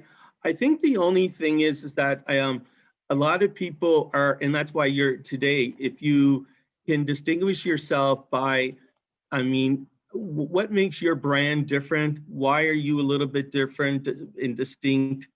And then reach out to more and more people. I mean, it's been said already, I've said it already today, and just connecting with more and more people. This is what's going to, because people that come from other colleges or other programs may not network as much. And this is what's going to lead you to the success. And and I heard someone before say, oh, well, I've applied to Indeed and a Yaluda, and I'm not getting anything. And to be quite frank, every time that someone applies through an Indeed or Yaluda, there might be 200 or 300 other people that are applying through that. So the better idea is to try to make the contact, get people to know you, because the people are going to hire you not only for your technical skills and your great designing skills, but they want to hire people who make a great fit because of your personality and because of will you fit in with their team? Will they like you to be part of it? And they're only going to know that if you meet with other people. And I see some charming people before me who are smiling already. So that's what's going to help you to get in and talk to people. I don't know if that completely answers your question, but I do actually see a hand up here from Sophie, so it looks like she has something to add or something to continue to ask you, if you don't mind. Yeah, so I was just gonna ask, with the whole setting yourself apart thing and making yourself known in the industry and whatnot, I guess my question is, how much is too much when you're really interested in something or really excited to apply for a job or interview with somebody or speak with somebody? I find that I'm a really enthusiastic worker. I'm really enthusiastic when it comes to the fashion industry. And sometimes I get the fear that I come on a little bit too strong or am speaking when I, should be listening, stuff like that. So do you have any recommendations there? Well, actually, a couple of things you just said. I mean, I always believe a good listener is really important. But on the funny side of life, I had a client a few years ago, and I gave pretty well the same speech that I'm giving to you today. And I said, you got to follow up, set up meetings. Somehow an employer found out my name, that I was connected to the student, and the employer called me and said, what's happening with the student? He's calling me about 7 or 8 times every day right now. So that would be the extreme. And I know none of you are going to do that, but it is a difficult balance sometimes. And so when you send a message to somebody, if somebody doesn't respond within a few days or a week, for sure, there's nothing wrong with following up. I just wanted to follow up to ensure that you received my message. But, you're always being polite and diplomatic and showing your professional side and showing energy. Energy is fine, Sophie, but as long as you also are a good listener and listening to ideas and trying to take in what other people are saying and then offering some of your own ideas as well in a very professional way. So I think based on what I've seen today, everybody's been acting professional. So Sophie, including yourself. So I'm sure that you are very professional when you talk to people as well. Thanks so much, Brian. Is there anyone else that has any other questions or comments? Yes, it looks like we have a question from Renata. Oh, go ahead, Renata. Hi, Brian. Firstly, thank you so much for joining us today. It's a great pleasure to have you. I was actually about to ask you the same question when Carly did, but on a kind of different aspect, because I graduated from law school before coming to Canada and studying fashion management. So I would like to know what tips would you give me to differentiate myself when I come from a field that is completely different and that I have no experience in the fashion industry field?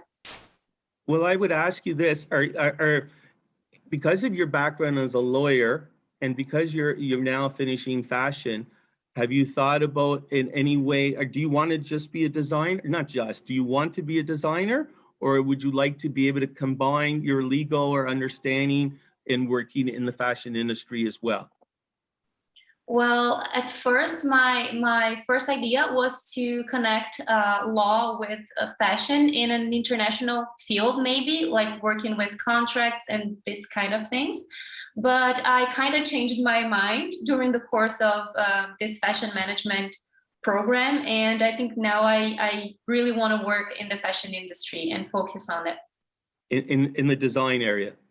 Not exactly in the design area, because I'm not taking the design program. I'm taking the fashion management one.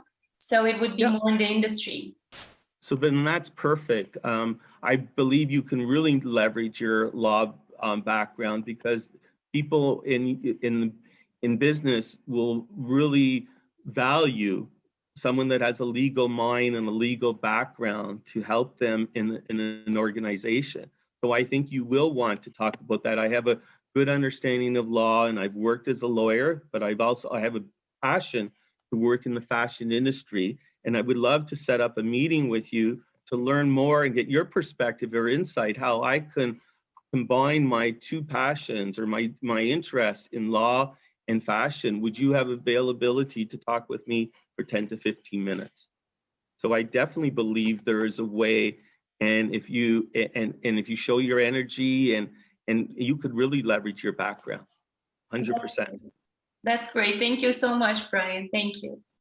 Thank you, and thank you. Renata was my coach today before I started. She was coaching me when I can get on and when I could start, and she did a great job. So we all need a little training with getting used to these new online things sometimes. So I'm glad you had Renata to help you out. She was great. Does anyone else have, I'm just going through all the pictures, but does anyone else have any other questions or thoughts? Or even if you disagree with something I said, I'm open to that as well. This is not gospel. Everybody has different opinions and different experiences. So share your ideas. Yeah, I mean, since we have so many people still hanging around, maybe we'll give them a second just to see if there's anybody else who wants to pop in their question. And in the meantime, I was thinking it kind of ties into what both Renata and I were asking before, is a personal question, I guess. When you're in a hiring process, or if you're in that position, what is it that you consider to be the most impressive about a person when you are hiring them? Like, what trait or personality really stands out to you as something that sets a candidate apart? Truthfully speaking, I haven't done a lot of hiring myself, but I know from speaking to people who are doing hiring, what they're looking for, and people want to see, does this person fit in the sense, does he have a nice personality? Does he can he share ideas? Can he listen? Can he communicate? No, and I'm talking about communication, because I know we have people that have English as a second language, and I've actually taught English as a second language. So that's not the issue. Whether or not communication means, can you share your ideas and be able to listen to other people, and you show your commitment, and you can demonstrate that when you talk to people, that you're a committed person. You're dedicated, you love your work, you have passion for your work, you're interested in your work.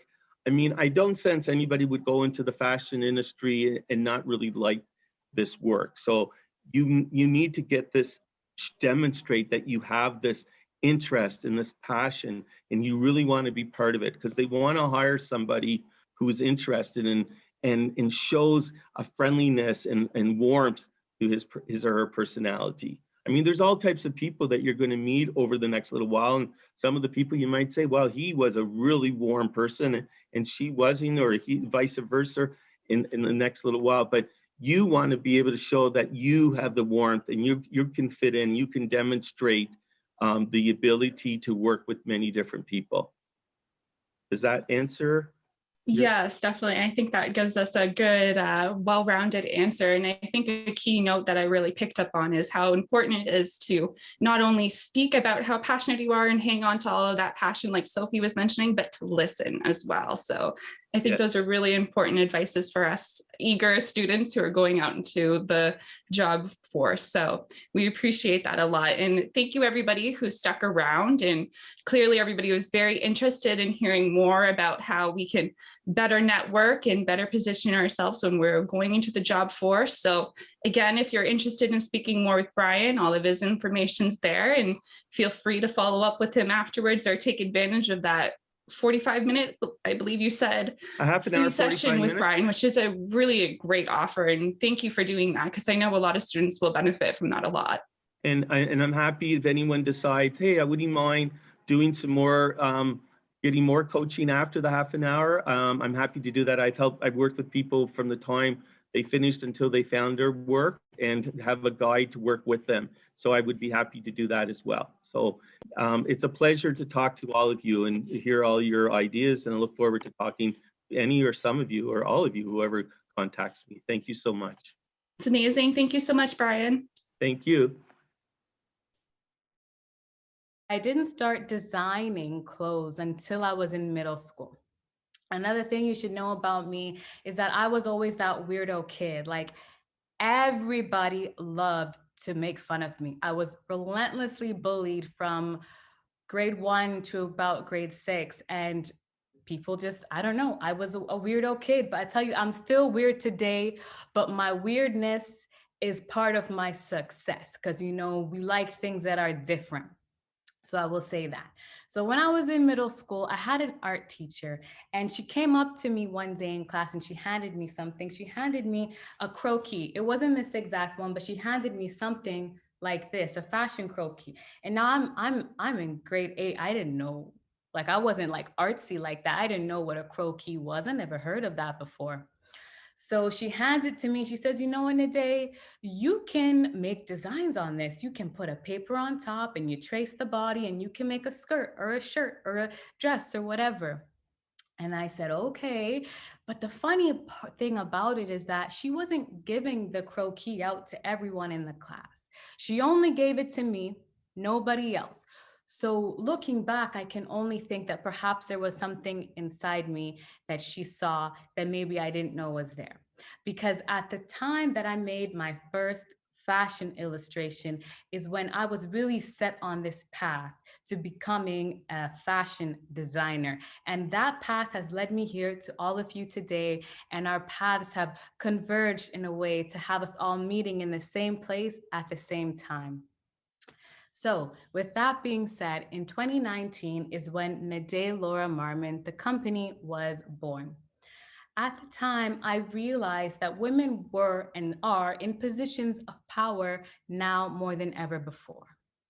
But when I went to the stores and I was looking for more business attire, I noticed that there was an extreme void in the fashion market, that if you were a woman who wanted to go and buy a suit or a blazer for a business meeting, you were really left with limited options. You were kind of left with boring, drab grays and blacks and navy blues and a lot of more masculine silhouettes. And there's nothing wrong with an oversized masculine jacket. That's very sexy. There's a time and place for all silhouettes. But the point is that what I did is I created a fashion label for women to feel confident, beautiful, powerful in their femininity.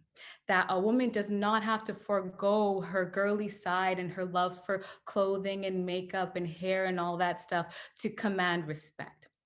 So what I've done is I've given the women the opportunity to wear clothing that they can wear to work, out to lunch with the girls, beautiful, elevated fashion that's very classy, that women can feel their best in. As well as, so that's what I do. Also, another thing that I want you to know about my company is that we don't just make clothing, we're a whole lifestyle. And the day Laura Marmon is all about a way to be, a way to walk, a way to talk, a way to act, a way to dress. It's a way to think. It's a mindset and it's a vibe.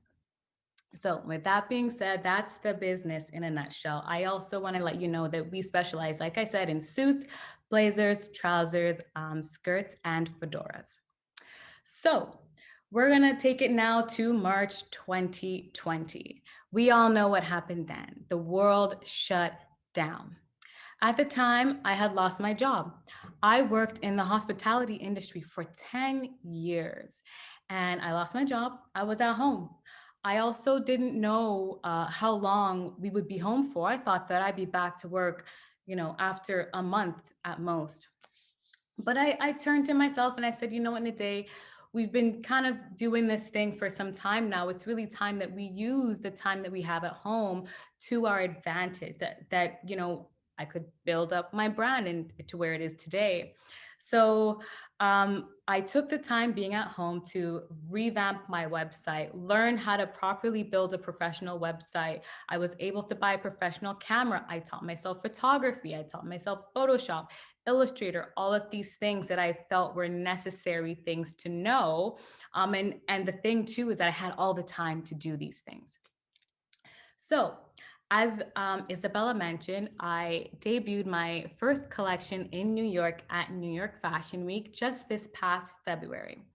How this all happened, and happening during a pandemic, also while being in school, being a student at George Brown College. This is how it happened. Back in September in 2020, I was scrolling my life away on Instagram, and an ad popped up. It was a sponsored post from a company called Flying Solo.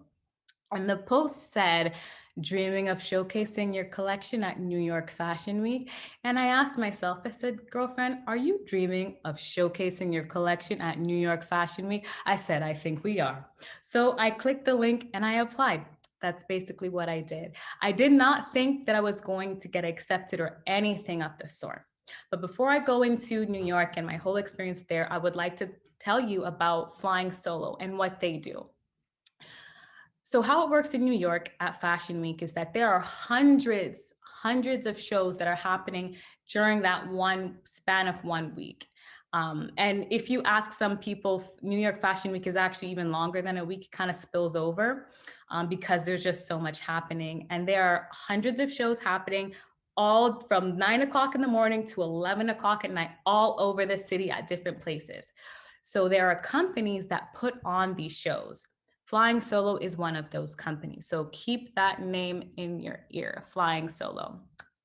And what they do is that they specialize in helping and assisting up and coming brands, startup brands, new entrepreneurs, people like me and you.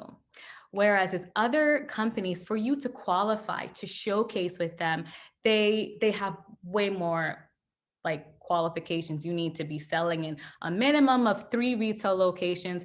I sell in 1 retail location, AKA my website, or they're going to cost you upwards of tens of thousands of dollars. And the great thing about Flying Solo is that they kind of cut out certain things to make it appealing to people like us who are trying to get our foot in the door. In addition, another great thing about them is that, it's just in New York. Depending on where you are, I'm located in Toronto. It's only like a 2-hour plane ride. Another thing that I had to consider, though, is that the show obviously happened in February. I was in school at the time, still am in school, but we are in a global pandemic. So I had to ask myself, I said, you know what, girlfriend, are you sure right now is the time that you should be going and traveling and doing this? This is a real, question I had for myself. But I had to remember that me bringing my business to where it is now today, having the opportunity to go to New York being a mature student at George Brown, I'm 29 years old. Being a mature student back in school at 29 years old, I am doing all of these things and experiencing all of these things because of the current state of the world. So I said, we have to take this opportunity. So I did my research. I did, all of that I needed to know. I had my pre-departure PCR test. I quarantined in New York. And then on my way back, I had a pre-departure test to come back home. I landed, another test at Pearson, and I had to quarantine for 14 days. So everything, all the parameters that I needed to do, I said, I'm gonna do it. Nothing stopping me. So being in school, okay, imagine this, preparing for the fashion week, putting the whole collection together, cutting and sewing. I'm watching my classes, like all of us, watching the class on Blackboard. Meanwhile, like I'm cutting at the same time, or I'm watching the class, writing a test, but at the same time, I'm like on the sewing machine, sewing my life away. It was a mess. January and February were the busiest 2 months of my life. The 2 months where I did not sleep and all I did was work, but it was worth it. So I make it to New York after I quarantine. I took me and myself and 4 huge suitcases with the 8 looks, 8 pairs of shoes, 8 hats, 8 shirts for the girls to wear underneath the blazers. I take it over, we go do the fitting. Now we're doing the fitting day because this is what you have to do when you're doing a fashion show. You're gonna have to get everything fitted on the models for the runway. Fitting day, longest day ever. I'm there by the end of it, overwhelmed and out of breath. And the other designers who are way more seasoned than I am are saying how much of a breeze it was. But you know what? It was my first time. I did not know what to expect. Now, the day of the show, I was very, very calm because me being there was just a culmination of everything that I had ever done before. So it was just the natural next step to everything. And I always explain it like this. Any movie that you've ever seen that portrays what it's like to be behind the scenes of a fashion show is absolutely correct. Clothes are flying, people are yelling, the models are getting pulled from here, the models are getting pulled from there, people are like half naked over there, half naked over there. I got yelled at because I was backstage. They didn't want me backstage, but I said, I need to be here because I need to make sure that everything looks how it's supposed to look. So it's a very high stress experience, if you can imagine, when it's your turn to show your work at a fashion week, whether it's in Toronto or abroad, New York, LA, Milan, wherever. I'm kind of giving you like the sneak peek of what to expect. So it's a very high stress, high anxiety situation, but it kind of has to be because these people pay so much money to put on these full live productions. And also another thing on top of that is the press that's there. Flying Solo had reputable press at the show. They had Marie Claire, Nylon Magazine, Harper Bazaar, Elle Italia, Weekly Style, all of these huge media publications that you need. If anyone ever says, what's the point of doing a fashion week? It's a lot of time, it's expensive, whatever. The point is marketing, especially, for me, I have like 1,700 followers on my Instagram. That's, in today's day and age, it's just not going to cut it. So doing something like this, where you have a company who has access, that foot in the door that we all so desperately need, they have it and they can give it to you. One great thing about coming out of this is that I've been featured in Intra magazine, which is a New York-based fashion magazine. Weekly Style did a press a spread on me in their April issue, as well as, if you Google my name, you're going to find a whole bunch of different websites that my looks and everything from the runway have been featured on. And that's all a result of doing the fashion week. But the biggest thing I learned from it, and that I want you all to know, is that you need help. I did it completely on my own. And by the end of the week, I was so drained. I had no energy left. And on top of it, I had assignments due and I had to, attend my classes, handed some things in late. It was very, very difficult to keep up with, but I still did it. So when you're doing your time, have someone help you, whether it's a family member or you actually have an assistant who you hire to come with you and help you. I mean, I would say you would at least want two people, one to like help you physically carry things, one to kind of just be your eyes and ears, because you can't be everywhere at the same time. Maybe even another person to document. That's one thing that I really missed out, is someone kind of being behind the scenes with their camera, taking pictures and videos, because now I'm missing out on video for my documentary that's going to come out in about 20 to 30 years. Look out for it. It's coming out. So there's not going to be much footage from my first Fashion Week. But what I want you to take away from my experience is that if I can do it, you can do it. It's never too late for anything in life. I went back to school being 29 years old. I'm almost 30, right? And, kind of doing this resurgence of my career now. And as well as shoot for the moon. And if you miss, you will land amongst the stars. There you go. That's all I have for you today. Thank you so much for listening to my talk. And also congratulations to all of you. It's been such a tough year. Good on you, and all the best in the future. Oh, thank you, Nadine, for sharing such an interesting and valuable information with us. Please feel free to turn on your cameras, unmute your mics, ask Nadine a question. You may type a question in the chat area and I'll read it for you if you want to. Yes, I would love to hear your questions. I have a question for you. What a career mistake that has given you the biggest lesson? That's a really good question. And a career mistake was doubting myself and doubting my talents and doubting my skills and comparing myself to other people. And one thing that I learned in being in New York at flying solo in Fashion Week was there were so many different types of design. There was the entire show, I think there were like 90 designers, but each one was so different. And what that told me was, you know what, there's a seat at the table for everybody. And me and my self-doubt is what held me back in life so much. And that's my biggest mistake, is doubting myself. Oh, that's a good answer. Does anyone have a question?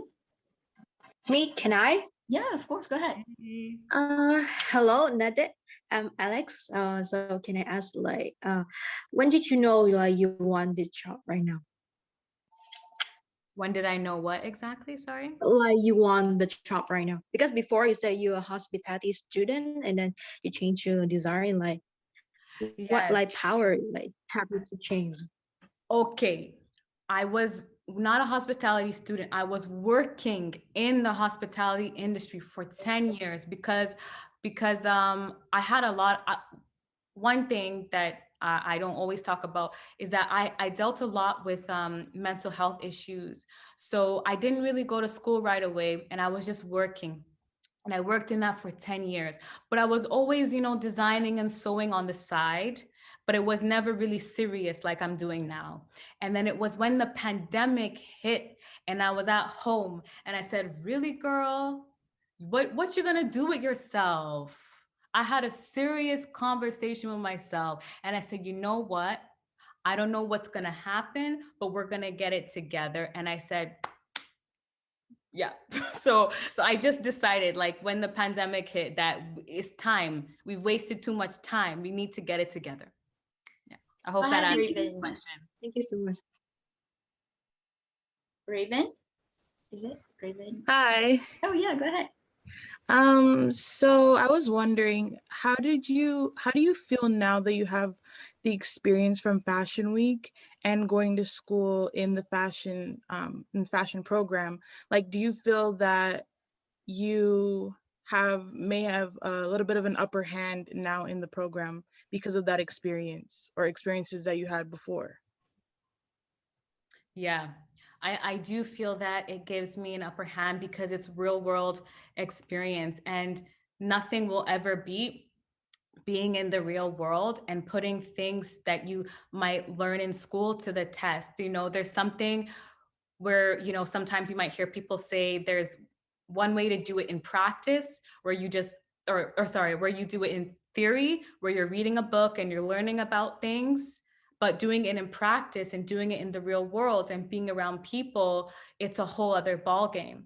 One thing that I'll mention that I feel like doesn't get talked about enough in our classes, and no offense to anybody, we have a fabulous a program here at George Brown. But one thing that I would say to you all is when you're out there in networking events just like this, or you're, you know, out in the public arena, you have to always act like somebody's watching you, because somebody is always watching you.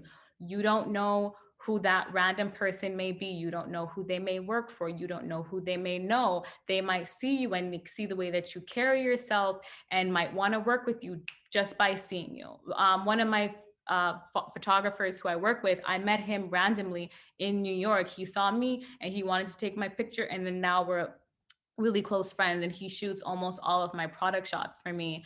So I would say doing this real world experience, it's the most invaluable thing you can do for yourself.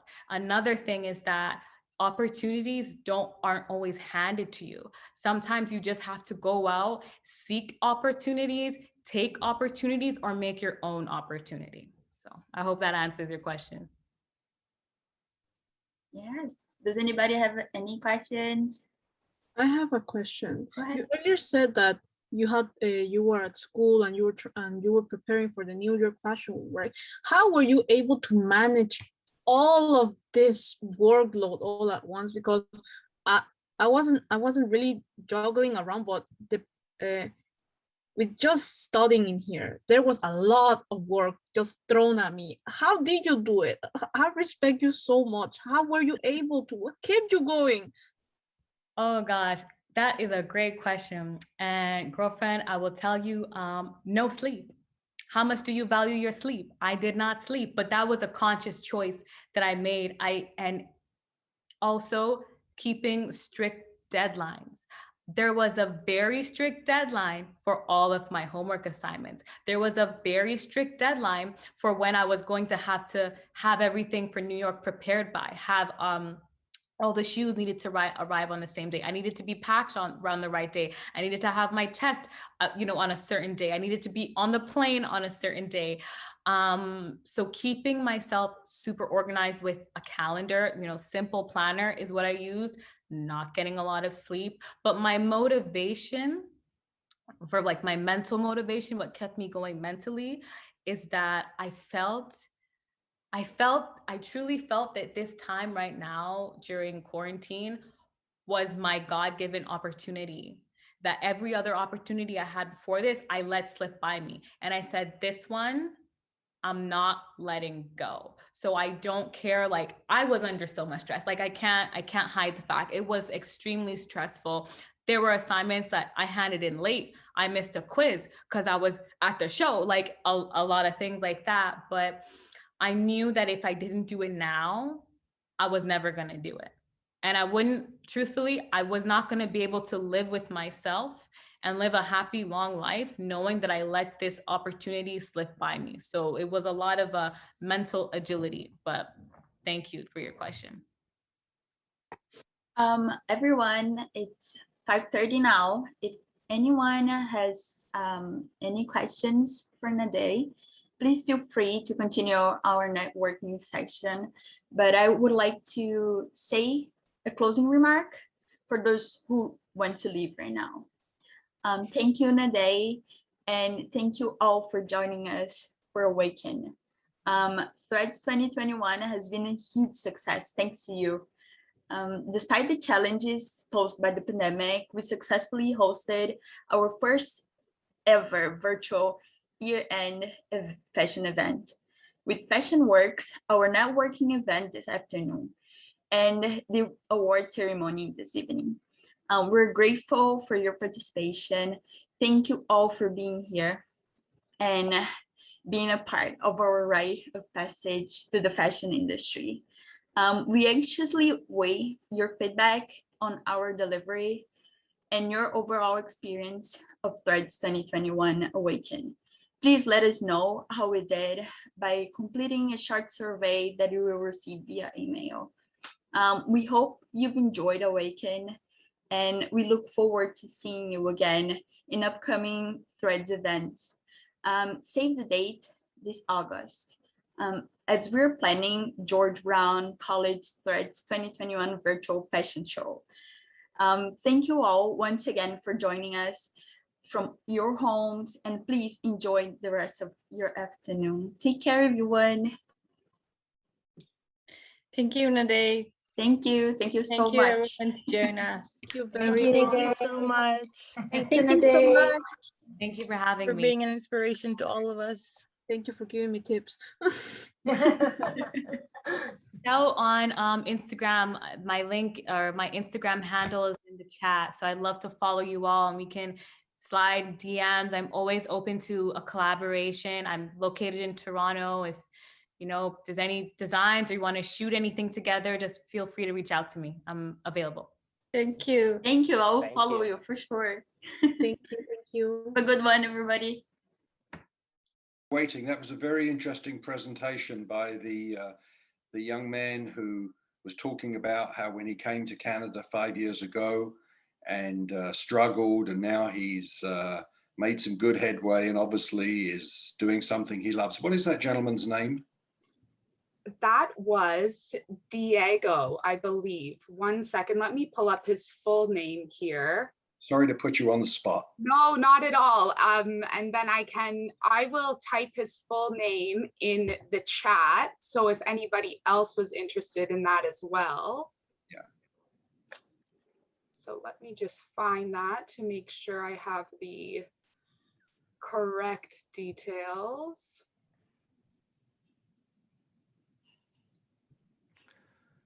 Good to see you, Colin.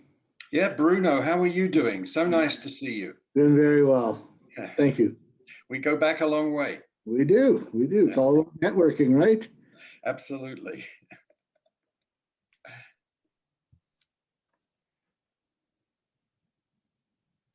Yeah, so that was Diogo Vieira, and I will get the spelling of that. So it's not Diego, it's Diogo? Diogo, yes. So that was, so it seems that the chat function is disabled. Okay. So my apologies, but maybe once we rejoin the bigger room, I'll be able to send that name over. Okay. But it looks like we've got a good amount of people in the room here. So welcome everyone, and welcome Colin. We are really looking forward to sharing your story and expertise on being a fashion recruiter.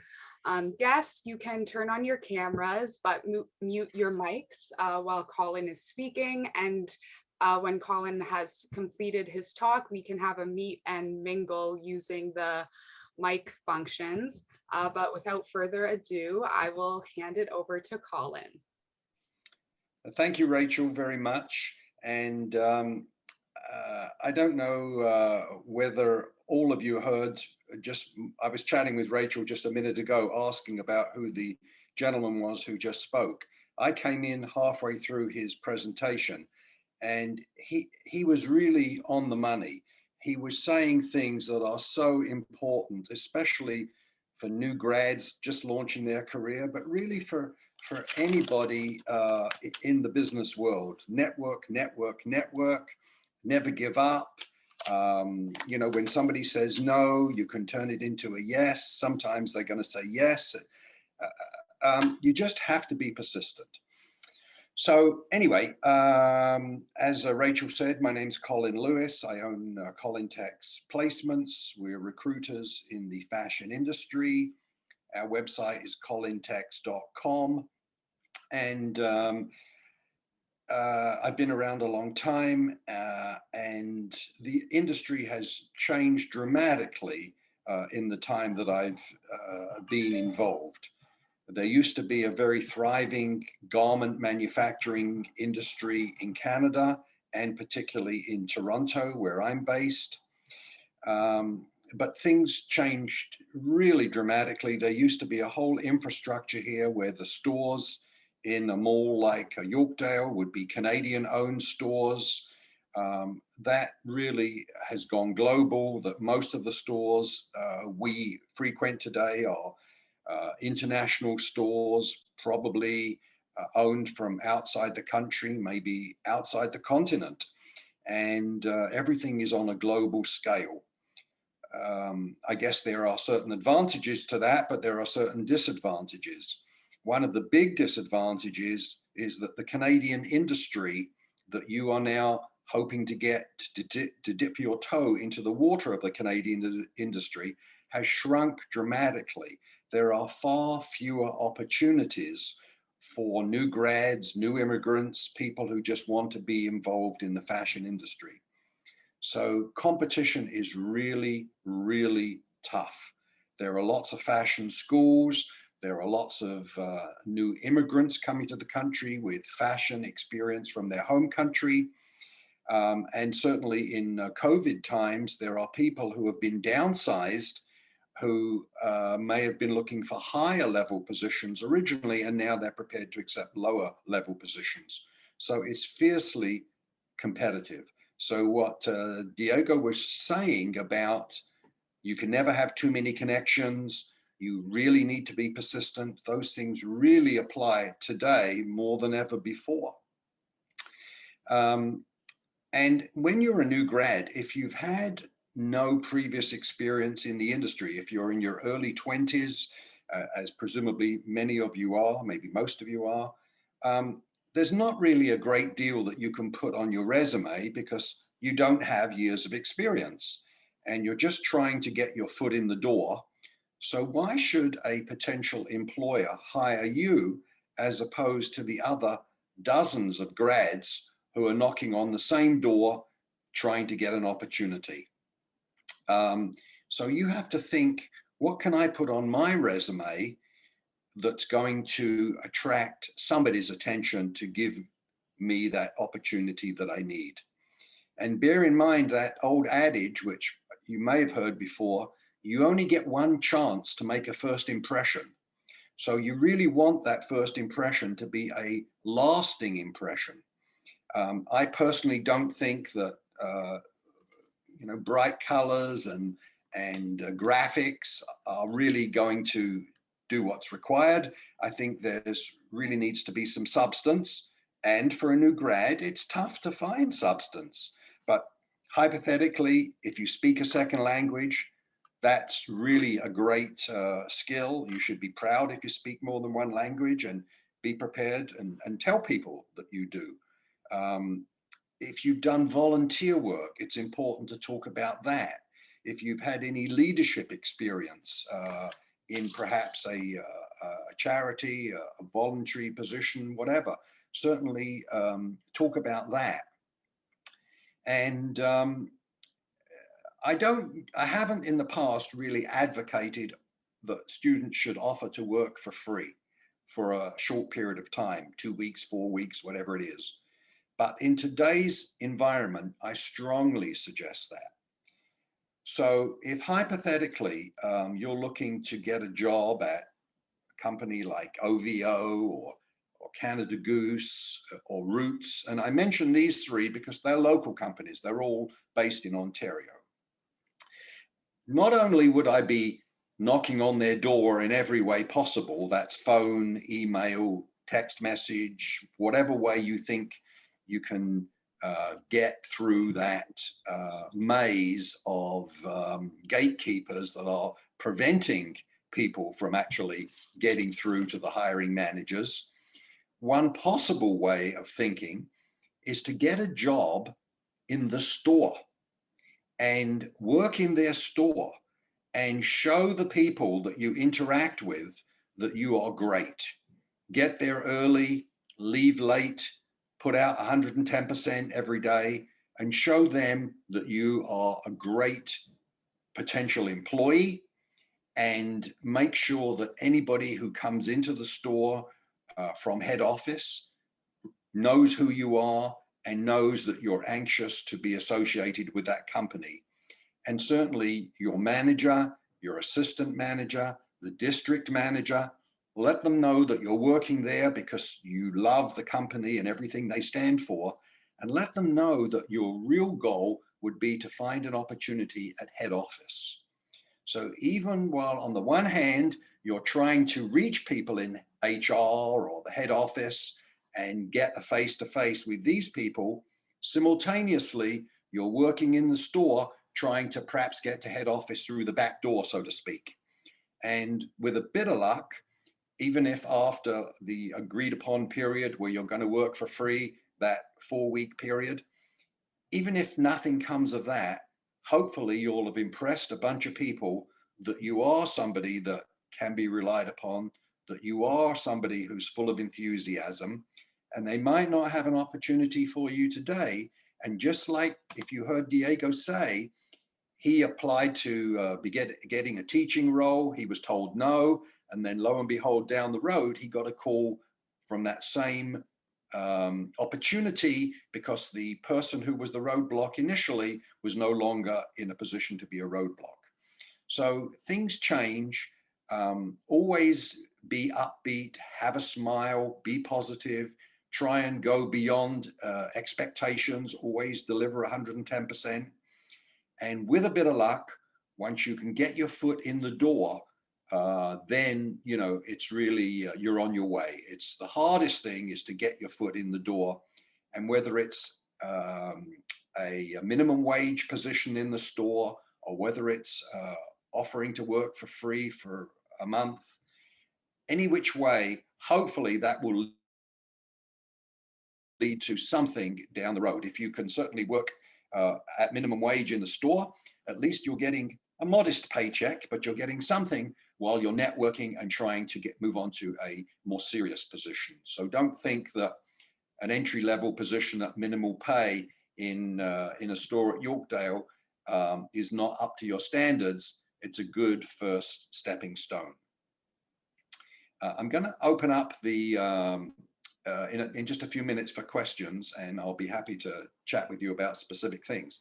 But I have to tell you about one example that happened to me a number of years ago.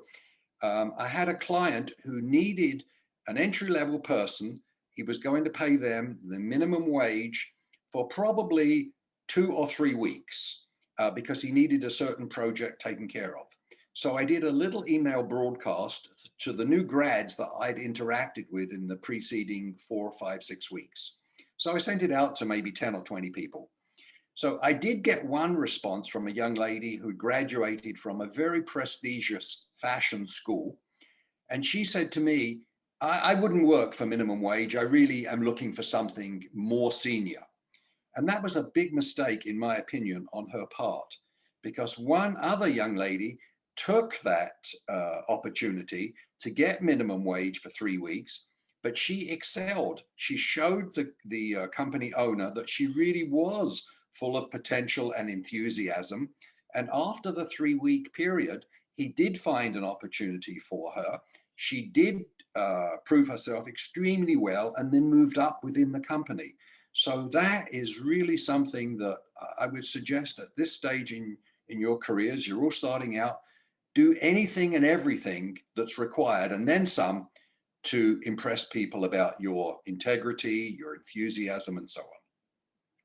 So with that, I think you can direct the questions to Rachel. Maybe Rachel, you can sort of guide the questions to me if you think that might be easier, and I'll be happy to answer any questions that you might have.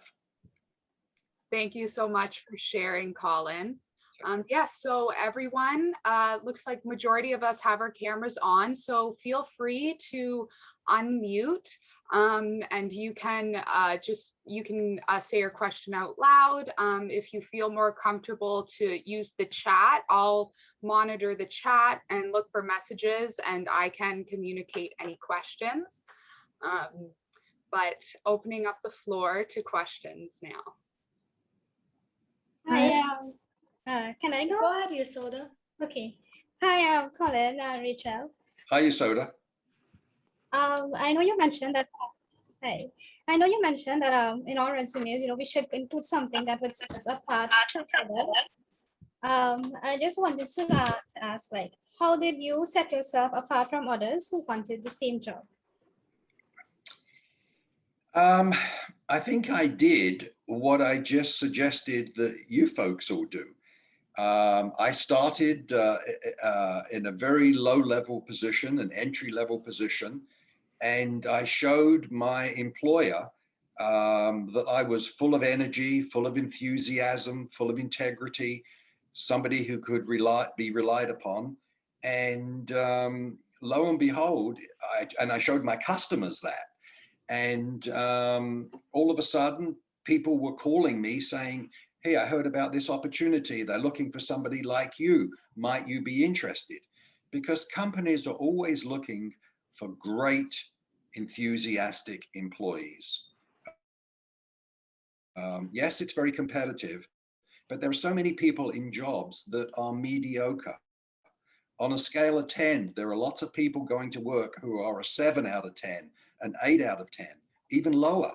So if you can show that you've got wonderful skills in, for instance, things like Illustrator and Photoshop, which presumably you've all learned, if you can be a 10 out of 10 in those platforms, if you can be a 10 out of 10 in enthusiasm and integrity and energy, companies want great people. So opportunities just come your way if you are putting out those vibes. It might not happen the first week, it might not happen the first month, but believe me, it will happen. Thank you. Okay. Hello. Just jump in. I totally forgot. So to make the questions go a bit smoother, maybe we can utilize the raise hand feature. So at the bottom of everyone's screen, when you hover over the taskbar where it says reactions, if you click on that, you can select raise hand, and then maybe I'll just like address the when I see a hand raised, so that way we don't have too much overlapping, but I'll start with Sarah. Hello, sorry about that, because there was like a confusion and me and Yasoda talked together like for a second. That's okay, Sarah. Go ahead. So my question is, what is your advice to people whose ultimate goal is to have their own label and kind of work independently? It's interesting you asked that question, because I hear one of the other breakout sessions is a young grad who is just starting her own label. I would say that's very, very, very, very brave. And I would not suggest that personally on day one, which you are all at. You're all at day one. You're just brand new grads. Lots of people have the dream to start their own business, and that's a great dream to have. But I would strongly suggest going to work for somebody for a year or two while you're getting a paycheck, while you're networking. Any mistakes you make are, as an employee, they're not costing you potentially thousands of dollars because you've made a mistake that's a serious mistake. I think the easiest thing I would equate it to is if you wanted to open a restaurant. If you wanted to open a restaurant, I'd say the first year or so you should work as a server. The next year or so you should work in the kitchen. And then perhaps you should work at the front of the house. So by the time you're ready to open your restaurant, you've got that rounded experience. But our industry is a wonderful industry, but it's full of potential landmines or pitfalls. Or if you make a mistake in your own business, you can very easily lose thousands of dollars. And it's not easy because our industry is not a high profit margin industry. So to make up for that error where you've lost thousands of dollars, it's not easy. And if so I would really seriously advise any new grads not to go into business on day one unless they've got lots of money and very wonderful contacts. But in my opinion, it's a recipe for disaster. I hate to be negative, but I think that you really need to get solid experience before you venture out alone. Thank you very much. Okay, Sarah. Okay, so next, Lola. Hi, how are you doing? I'm great, thank you. How are you doing? I'm pretty good, thank you. Good. So I feel like I have two questions. My first question is, how do you overcome your fears and your challenges? And the second one is, how do you overcome the fear of public speaking? Because I feel like that is something I kind of find challenging, like public speaking. So those are my two questions, I would say. And that's normal. When I first started off a long time ago, I joined an organization because I saw an ad in the local newspaper. It was called the Speakers Club of Toronto. I don't think it exists anymore, but it's like Toastmasters. And there was one meeting every month, and you had to stand up in front of the other 20, 30, 40 people and make a 3-minute presentation about whatever subject they gave you. And then they critiqued you. They told you the good things, but they also told you the things that you needed to work on. And that is something that is really important in life, because you need to be your own advocate. And the only way you can be your own advocate is if you are fully confident and fully able to make your case. So you need to look the person in the eye, which for some people, it's very difficult to do that, but you have to look them in the eye, sound convincing, be truthful, and deliver your argument. You may need to rely on a family member to be your potential audience, and they can critique you, just like I told you about my Speakers Club experience. They can say to you, well, I really liked how you got across this point, but I didn't think you were so effective with the second point. But eye contact is important. Hand gestures are important. You don't want to stand there like a statue, and you don't want to speak as if you are just speaking from a script. You need to speak from the heart. So even if you have a script, and it's good to look at the script beforehand, you don't want to actually read the script, because it becomes obvious that you're reading the script. You have to reinterpret it and use your own words. Everybody's nervous. And the nerves disappear as gradually you become more confident, because you practice more, you become better. And it's the same thing about anything in life. If you want to be better at something, you need to practice at it. And once you've practiced, you'll feel much more relaxed. You'll be much more focused. You'll be able to counter the arguments that somebody else might be giving you. And as Diego said, don't quit, don't give up, and be yourself, be positive. Easier said than done, I know. Thank you. Okay. Okay, great. So Doyen Zola, if you want to share your question. Hi, Collins. Hi. How are you? Good.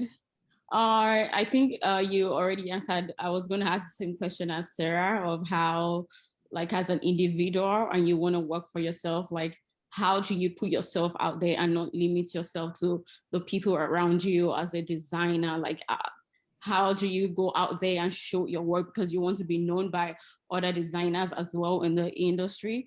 And also the fear of not getting a no for an answer, the fear of not showing your work, the fear of getting no, or the fear of not seen and your work not seen by people. Even though your work is great, you also want to be seen by people. And yeah.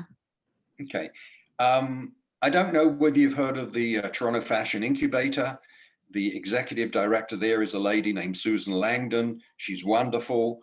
If you haven't met her, you certainly should.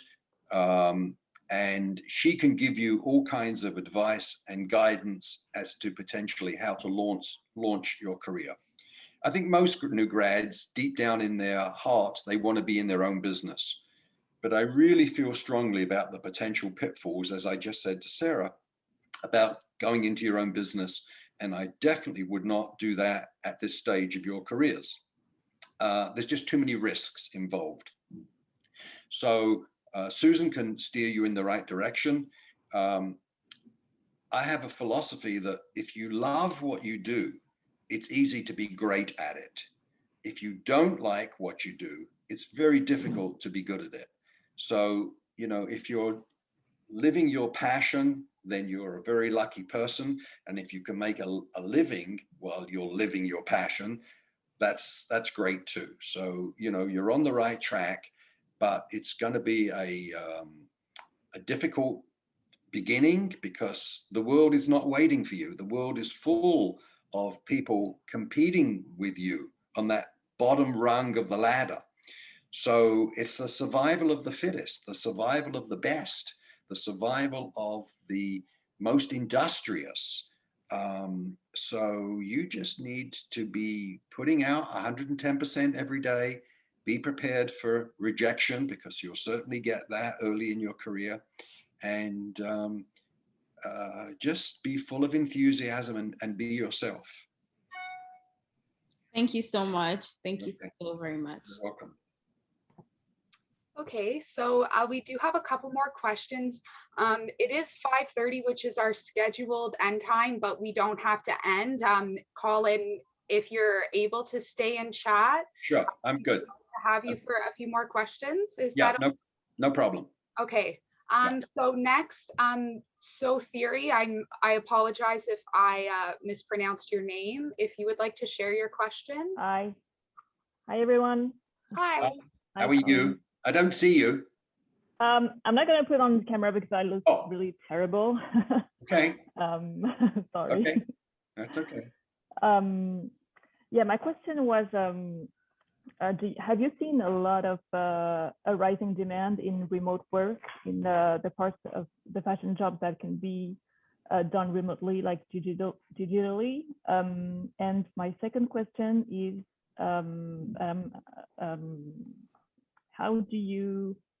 what do you think about newly grads going freelancing right away without experience?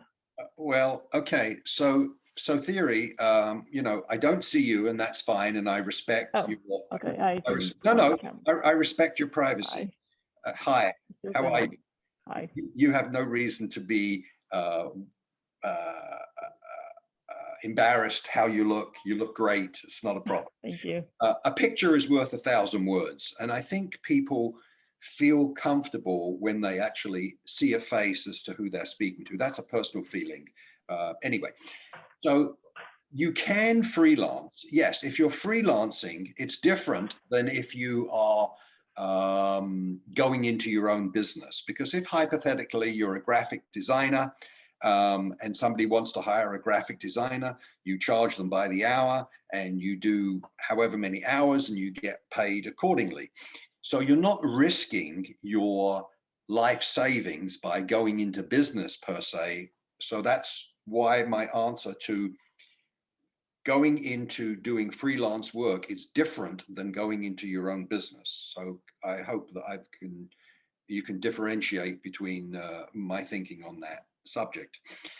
If you've got great skills, by all means, try and market those skills. And yes, because of COVID and because of globalization, there's all kinds of people that freelance and work remotely. You know, in theory, I could be being a fashion recruiter for a company in China or Hong Kong. They don't care where I'm based.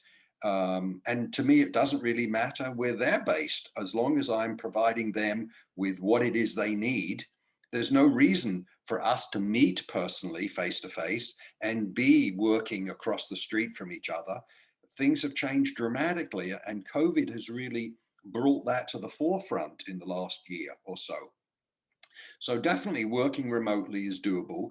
Do you have a particular skill? Are you a graphic artist or a freelance illustrator? No, actually, I'm learning to use the PAD software with the Fashion Exchange, thanks to Marilyn right here. Uh-huh. And for now, I'm just a part-time student, so I'm paving the way to a future career. Okay. Well, you know, if you've got a network and you've got a skill that you think is marketable, reach out to your network, tell them what your skills are, tell them what you think that you can do for them. And you don't have to talk about what your price would be on day one, but see whether you can generate some interest in your skills from your network and what the parameters might be. Somebody might want to, who knows? They might say, you know, I personally can't use your skills, but I know somebody else who can. Working remotely is very popular today. You know, you hear about companies who have tech support in Asia. You know, X-ray technicians in many cases are on a different continent where people are reading either X-rays or architectural plans, things like that, which a few years ago would have been unheard of. So working remotely is becoming very popular. If you've got a skill, go for it. Okay. All right. Thank Good you. luck. Good luck. Thank you very much. Okay. Okay, so Jonathan, if you would like to share your question. Hi, Colin. Hi, Jonathan. Yeah, how are you? Great, thank you. Yeah, actually, I want to ask a question because I'm a design student from George Brown fashion program, and then after graduate, I would like to work at the design, like garment manufacturing side. So I'm just wondering, like, because the Toronto market is very small, right? So I'm just wondering, like, how can I start and where can I start after graduate if I want to work at the design and garment manufacturing like side, like the area? Well, presumably you heard what I said earlier, Jonathan. There are going to be hundreds of young people like you knocking on the same doors that you're going to be knocking on. So that employer, if he has 1 or 2 or 3 vacancies or no vacancies, why should he consider hiring you, he or she? Why should they consider hiring you? What is it that you bring to the table that they need? And hopefully for you that you've got some special skills to impress that potential employer that you could do good things for their company. And you have to be your own advocate. And as I talked about resumes, there's not a lot that you can put on your resume because you're just a brand new grad. I talked about offering to work for free. I talked about if they've got a retail store, that would be another way of trying to get into head office by working in the retail store. Things like we spoke about Illustrator and Photoshop. Would you say on a scale of 10 that on those 2 platforms, your skills are a 10 out of 10? Yeah, because now I'm more like working for the like garment manufacturing, like more like pattern drafting and then like sewing and then illustration. Great. I mean, if you have a passion, if you love what you're doing, it becomes so much easier. But you're going to be spending, you know, especially at the beginning of your career right now, you're competing with a lot of people out there.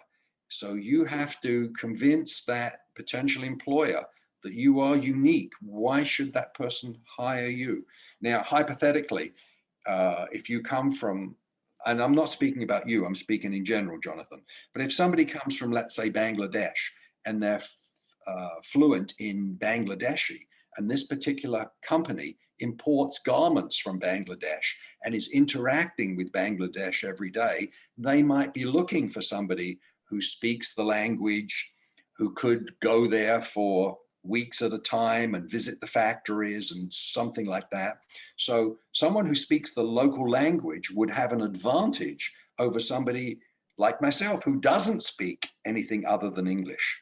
So you need to try and find what it is that you've got that puts you a little bit ahead of the other person.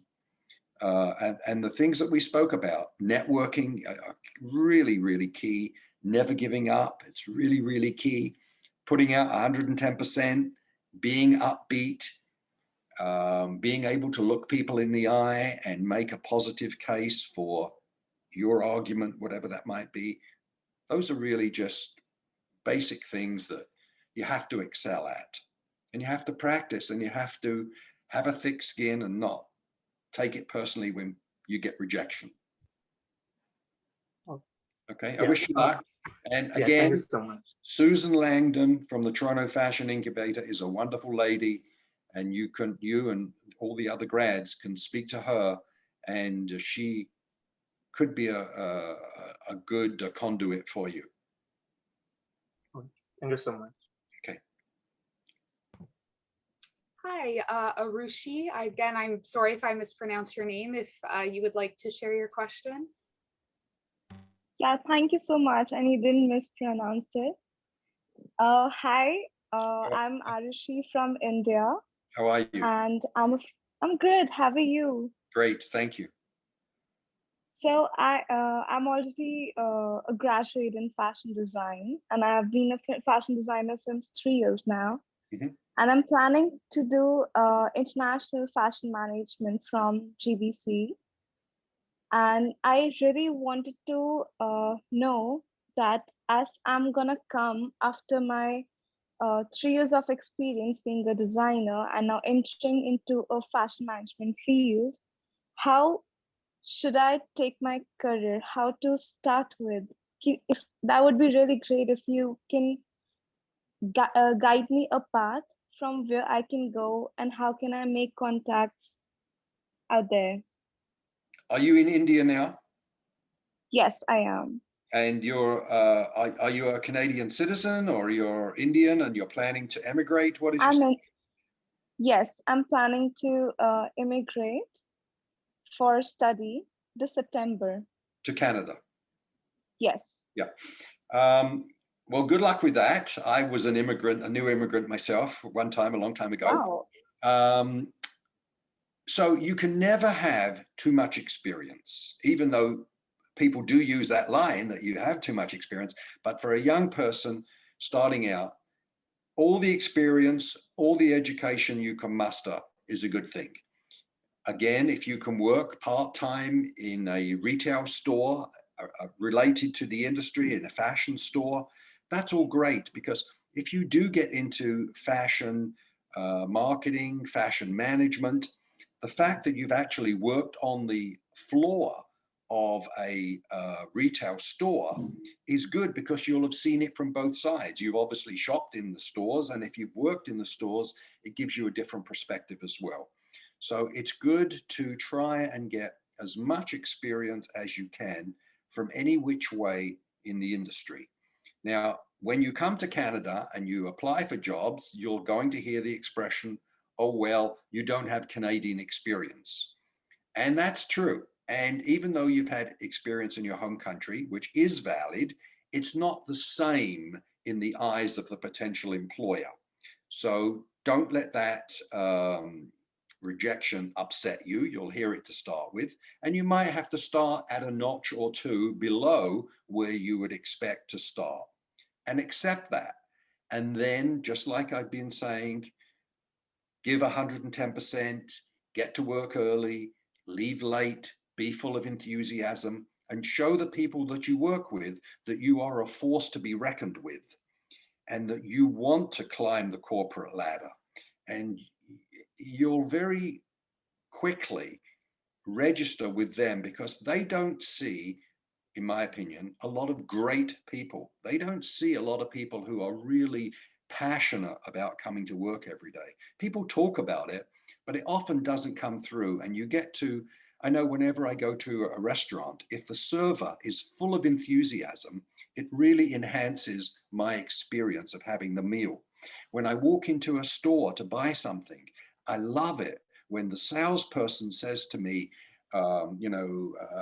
besides what you're looking for, can I help you find something else that will go with these slacks? A beautiful shirt. I have the perfect belt that goes with these slacks. Whatever it is, someone who's really full of passion, full of enthusiasm, not just waiting for 5 o'clock to come so they can go home. And that comes through loud and clear. So if you can muster that energy and enthusiasm, get some great experience, and you'll be fine. And Canada's a wonderful country, in my opinion, the best country, but it's not perfect and it's not easy and it'll be a struggle, but it'll be worth it. Thank you. Thank you so much. Okay, not at all. It was great talking to you. My pleasure. Sarah, if you wanted to share your question. So hi again. Hi again. Sorry, as you were speaking, I remembered another question. I want to like take full advantage of this chance that I got to speak to someone as experienced as yourself. Mm-hmm. So my second question is, as you were saying that it's not a very smart decision to go right into having your own label. My question is, as like design student, much of what we learned is very specified in designing and being able to sew and skills like that. So I guess my question is, because as you were saying that one of the important things about, having your own label is the financial aspects and, learn how to market your brand and all of that.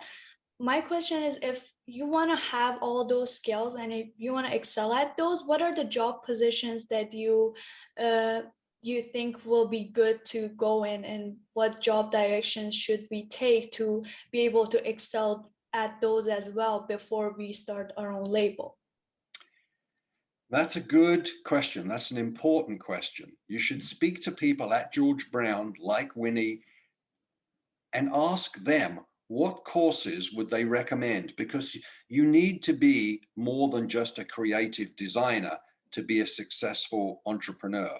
You need to know about the economic side, the business side, expenses. You need to be able to make important judgments. So there's a lot more to being in business than just being a creative person. So you might need, we need to advise you to take fashion management or marketing, because you'll need to market yourself. Also, again, Susan Langdon is a good person to speak to, Toronto Fashion Incubator, to get guidance, because she's dealing with recent grads who are trying to launch their labels on a regular basis. And the only reason that I was negative about going into your own business on day one, there's so many potential areas, so many pitfalls. It's so easy to fall into one of those traps, if you will, and really lose a lot of money very quickly, which would be awful, because you just need to learn how to navigate the way, and having more education and having more experience would certainly help you navigate that minefield. I should say that if any of the people that are listening to this want to use me as a sounding board, they can certainly reach out to me, including you, Sarah. You can send me an email. My email address is colin@colintex, and you can get that from my website. And I probably can't help you to find your job on day one, because generally my clients are looking to hire people with more experience than just new grads. But I can certainly give you my input, my advice on certain subjects like we've just talked about, and I'll be happy to act as a sounding board if you or any of the other grads would like to take me up on that. Thank you very much. This is a great opportunity for me. Thank you. You're welcome. Robert, if you would like to share your question. Yes. Hi, Colin. How are you? Great, Robert. How are you? Good, thank you. Good. So my question is, I'm in a bit of a crossroads right now, because I just graduated fashion management, and it's great. I learned a lot, and there is the chance to take international fashion management for another year, or my option B is to go into an entry-level position. So what do you think would make more sense in terms of my future career? One extra year of education at George Brown, or starting at an entry-level position where there is like a larger chance to network and meet new people? Can you do both? Potentially. Being burnt out, yes. I mean, when I started my career, I had a 9-to-5 job during the day, and I worked in a department store selling shoes at nights and on the weekend. You know, you do what you have to do. Robert, you talked about an entry-level position. Do you have something that you could actually accept, or you'd be knocking on doors trying to find something? Just knocking on any door I can. Okay. It's going to be very difficult when you're knocking on doors. I would say at this stage, I would advise you to take the fashion course to get more experience. And presumably in the world the way it is today, it's not going to class 9 to 5, 5 days a week. Presumably there's a flex schedule. Perhaps there's a remote learning schedule. And I would be knocking on doors to try and work as well to get some good experience and to get some money to pay the bills. And then with a bit of luck, yes, you might be burning the candle at both ends, but I think the rewards would pay off down the road. You're not going to have much of a social life, but you're going to try and move towards the goals that you have. Now, you know, you're a young person, and now's the time to really put out a lot. And if you can do both, that's what I would suggest. I did it, and it was well worth it for me. Okay, thank you. Good luck. Thank you. Okay, Evelyn, if you wanted to go ahead and share your question. Hi, thank you. So I am wondering, you know, I'm coming from a background where I have a lot of self-employment in fashion tangential areas. For instance, right now I'm speaking from my apartment, but it's also become my gallery where I sell art to people, art that I've done, as well as I brokerage art from my friends. So they can submit their work and then I sell it on their behalf. Good for you. And I also run a short-term, like a short-term loan workspace that is a photo shoot backdrop.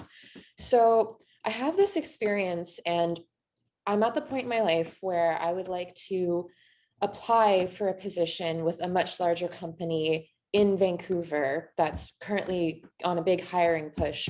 But what I'm seeing is they're asking for like 2 to 5 years experience in the industry. How can I convey my personal experience in self-employment to get these positions? It's not easy. And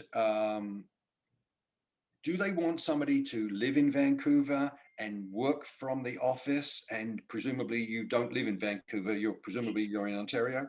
I am, but they are willing to pay to relocate. So I would do that. Mm-hmm.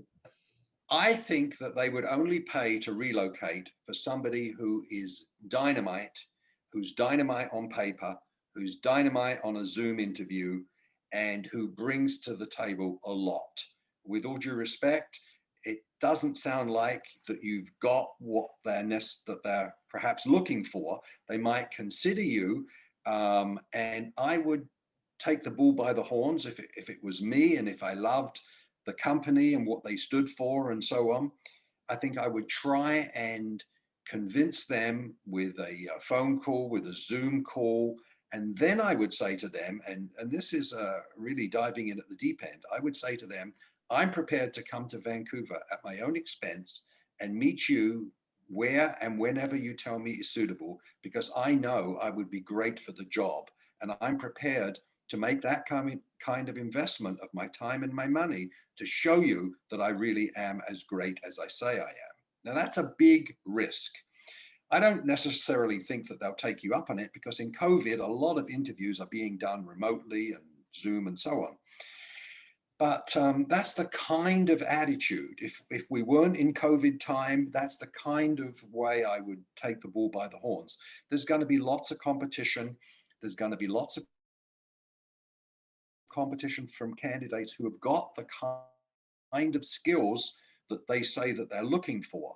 And the resume will prove that. Although you've got obviously good skills and experience because you've been an entrepreneur, and you know you look great and you can speak well and you can present your story, and those are all great attributes, it might not fit the job description that they have in mind.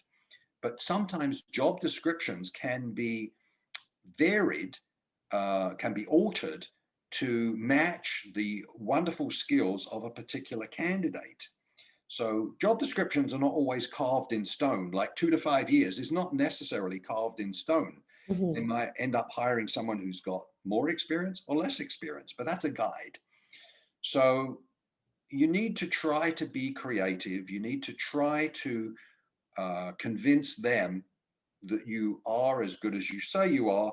And by making that kind of offer, even if they don't take you up on that offer, it sends a message to them that, wow, this person really is someone special if they're prepared to take that kind of risk. You know, actions speak louder than words. Normally, and just to digress for a second, it doesn't apply to you because a lot of these entry-level people don't have the kind of experience that you do. But often for them, when they send out a resume, I usually suggest not perhaps putting an address on the resume, but putting a phone number only. And if you're applying for low Toronto positions, I would put a Toronto phone number there, because if you've got an out-of-town phone number, sometimes it discourages a potential employer. And just back to my point, I don't think they would pay to relocate somebody who is at a fairly low level, not implying that you're at a fairly low level, but if they find somebody great and they really, really want that person, yes, they would pay to relocate them. But their first choice would be to find somebody local or somebody who's moving to Vancouver, rather than bear the extra burden of, you know, a couple of $1,000s, whatever it is, to help somebody relocate. Does that kind of answer your question, Evelyn? Definitely. And just to build up on that question, so as you're speaking about this, where I find myself with this company is there's actually 3 or 4 different positions that I think with my particular skill set, I could be really great at, and I would love to work for that company. Great. Should I stress that point, that it's not specific to a position, it's just I want to be with their company and find a role? Yeah, I would speak to the HR manager and say, hey, if you have looked at my resume and we've done a Zoom call and you think that I am a serious potential candidate for any of these positions, I'm ready to come out there at any time to meet with you, the department heads, because I love the company, I love the everything that you stand for and represent, and I know I'm great, so tell me when to be at your office. Take the bull by the horns. Okay, great. All right, good luck. Thank you. Thank you. And I actually let me know what happens. I will, yeah. I have to run right now because I'm running late, but I just wanted to say thank you for this breakout group. It's been really helpful. Enjoy, good luck. Thank you. I am just going to check in with Professor Winnie. Is the hand raised for a question, or did you want to say something like right now? It's amazing that you're getting so much engagement, Colin. I don't want to keep you for longer than you anticipated for this call, but I know there are 3 more questions. So perhaps with the 3 more questions, we could wrap it up if you're able to stay on for another few minutes. Sure. Oh, thank you so much. And thank you, Rachel, for noticing. My hand is actually up on behalf of Sydney, but I see also Gloria and iPad has a question as well. I know you have a name, but just to speed things up, you feel free to go, and then perhaps keep Sydney in the queue because she's not able to raise her hand. Okay. Perhaps we'll wrap it up because all of us, in terms of the committee members, have part 2 of the event to get ready for, the awards ceremony this evening. But I love that they're very engaged, Colin, with your conversation. So I want to thank you on behalf of the entire committee. My pleasure, Winnie. Anytime. Yeah. Very good. So go ahead. I guess Gloria, iPad, and then Sydney can ask questions, and I'll just check on the other committee members in the other rooms. Running off now. Thank you. Bye, Winnie. Bye-bye. Hi, Context. I just wanted to say that I appreciate everything that you do. My pleasure. Yeah, no problem. So my question to you is, and then I also have a follow-up question. Okay. What do you like to do for your hobbies currently?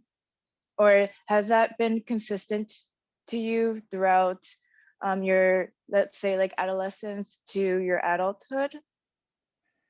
I love my job. I do all kinds of other things, but I truthfully love my job. I've always loved my job, and it's very easy to be, as I said earlier, it's very easy to be good at something when you love it. So yes, I'm a very active guy, and I play tennis and ride a bike and all kinds of things like that.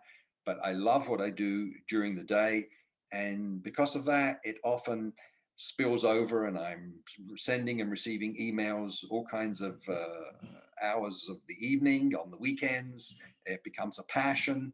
And if you and anybody else who's listening can find something that truly is a passion, you're so lucky. You're ahead of the bulk of the crowd. So that, I would say, is it in a nutshell, Gloria. Oh, oops. Okay, well, thank you. I don't have a follow-up question. Okay. Hi, Colin. My name is Fiona. I've never used Zoom before. I think that's why my name says iPad. My question is, I just wanted to ask, can you compare opportunities starting in a small company versus a big company? So I've been working at a small company for 6 months now and production, and I just don't know, I don't see any opportunities to move up. Like, I'm starting the next season. Yeah, so I just wanted to talk about opportunities in a small company versus a big one, because we have like 6 employees right now, total. Okay, but you do have a job and you are getting experience, and that's great. Yeah. So, and do you use contractors? Do you interact with suppliers? Do you interact with customers? These are people you can add to your network. And if you impress these people that you rub shoulders with, things will happen. Somebody down the road is going to come to you and say, such and such a company is looking for somebody like you. Are you interested in making a change? You've only been there 6 months. You might feel it's time to move on, but not necessarily. Stay there for another 6 months, another 12 months. You get more experience. And if you haven't got what you want, maybe one day sit down with the owner and say, hey, I really am looking for more. Is there something more that you can give me where I can be of more value to the company, more value to me and more value to you? But build your network. And as I keep saying, don't quit, put in 110%, be full of energy and enthusiasm. But don't be overly impatient. 6 months is a very short time. You're lucky to have a job, frankly. I thank you, and I feel that way, but it's nice to hear you say that, because I was a little bit impatient, because production is really hard, right? Like, it's a high expectation, so I did almost quit this past season. I sat down with the boss and she was like, listen, I was 2 years out on my own before I even got anyone to work for me, before I started this, company. She's had the company for 19 years, right?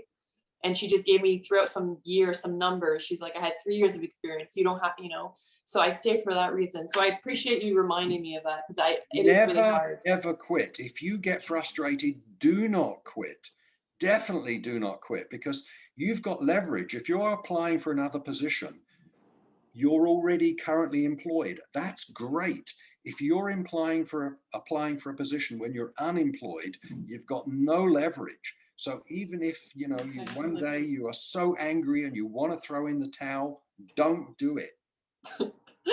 Okay, thank you so much. Okay, good luck. Thank you. Was it me who was next? Yeah, Sydney, go ahead.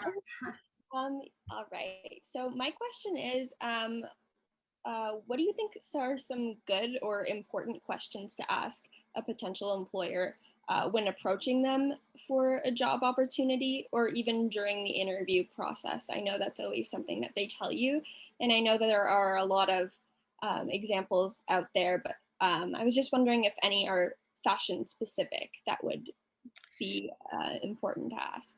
That's a good question, Sydney, and it's very important to have done your homework so that there can be dialogue, there can be questions and answers from both sides. The worst thing you can do in an interview is not ask any questions. So you do want to prepare and you do want to have great questions. So you need to know anything and everything about that company. You can search online, you have to search online. If they are a company where they have a store or you can buy their products, it would be great to also be a customer of that particular company.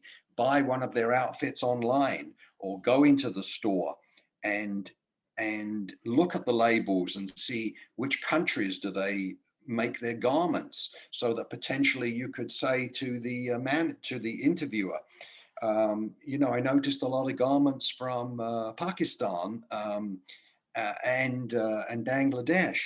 What's really the reasoning for making those garments there? Or all of the sweaters are coming from Hong Kong. They want to know that you've done your homework. And you might say, I noticed a lot of pastels, but I didn't see any bright colors, or vice versa. Or your garments all seem to fit very tight. You know, I'm a size whatever it is, and your garments of that particular size don't seem to fit me well. Is there a particular reason? Is it my shape, or are you gearing your garments for another shape of body? They think of things that are creative that they perhaps haven't heard from other people. You know, they might ask you, when you went into the store, were you impressed with the visual merchandising? Did you like the lighting? And sometimes if the answer is something other than yes, don't be shy to tell them, well, to be perfectly honest, I thought the lighting was a little dark, or the music was a little loud, or whatever it is. If it's catering to a real young customer, maybe loud music is appropriate, or dark lighting is appropriate, but maybe it isn't.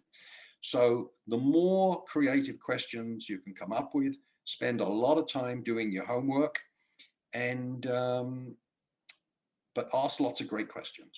Does that help you at all, Sydney? Yeah, so just essentially anything that shows that you've done your homework, or that you're familiar with their brand. Yes. And if they ask, this is important, if they ask you, how much money do you want? Don't discuss money.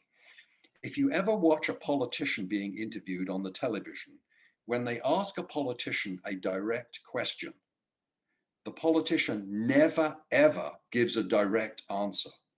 So that's one thing that you should do. So if the interviewer says, Sydney, how much money are you looking for? You can answer by saying something like, I want to work for a great company such as yours. I know I can learn a lot and make a difference. I think it would be a wonderful experience. I think I can make a value added to the company. I'm very excited about the potential of working here.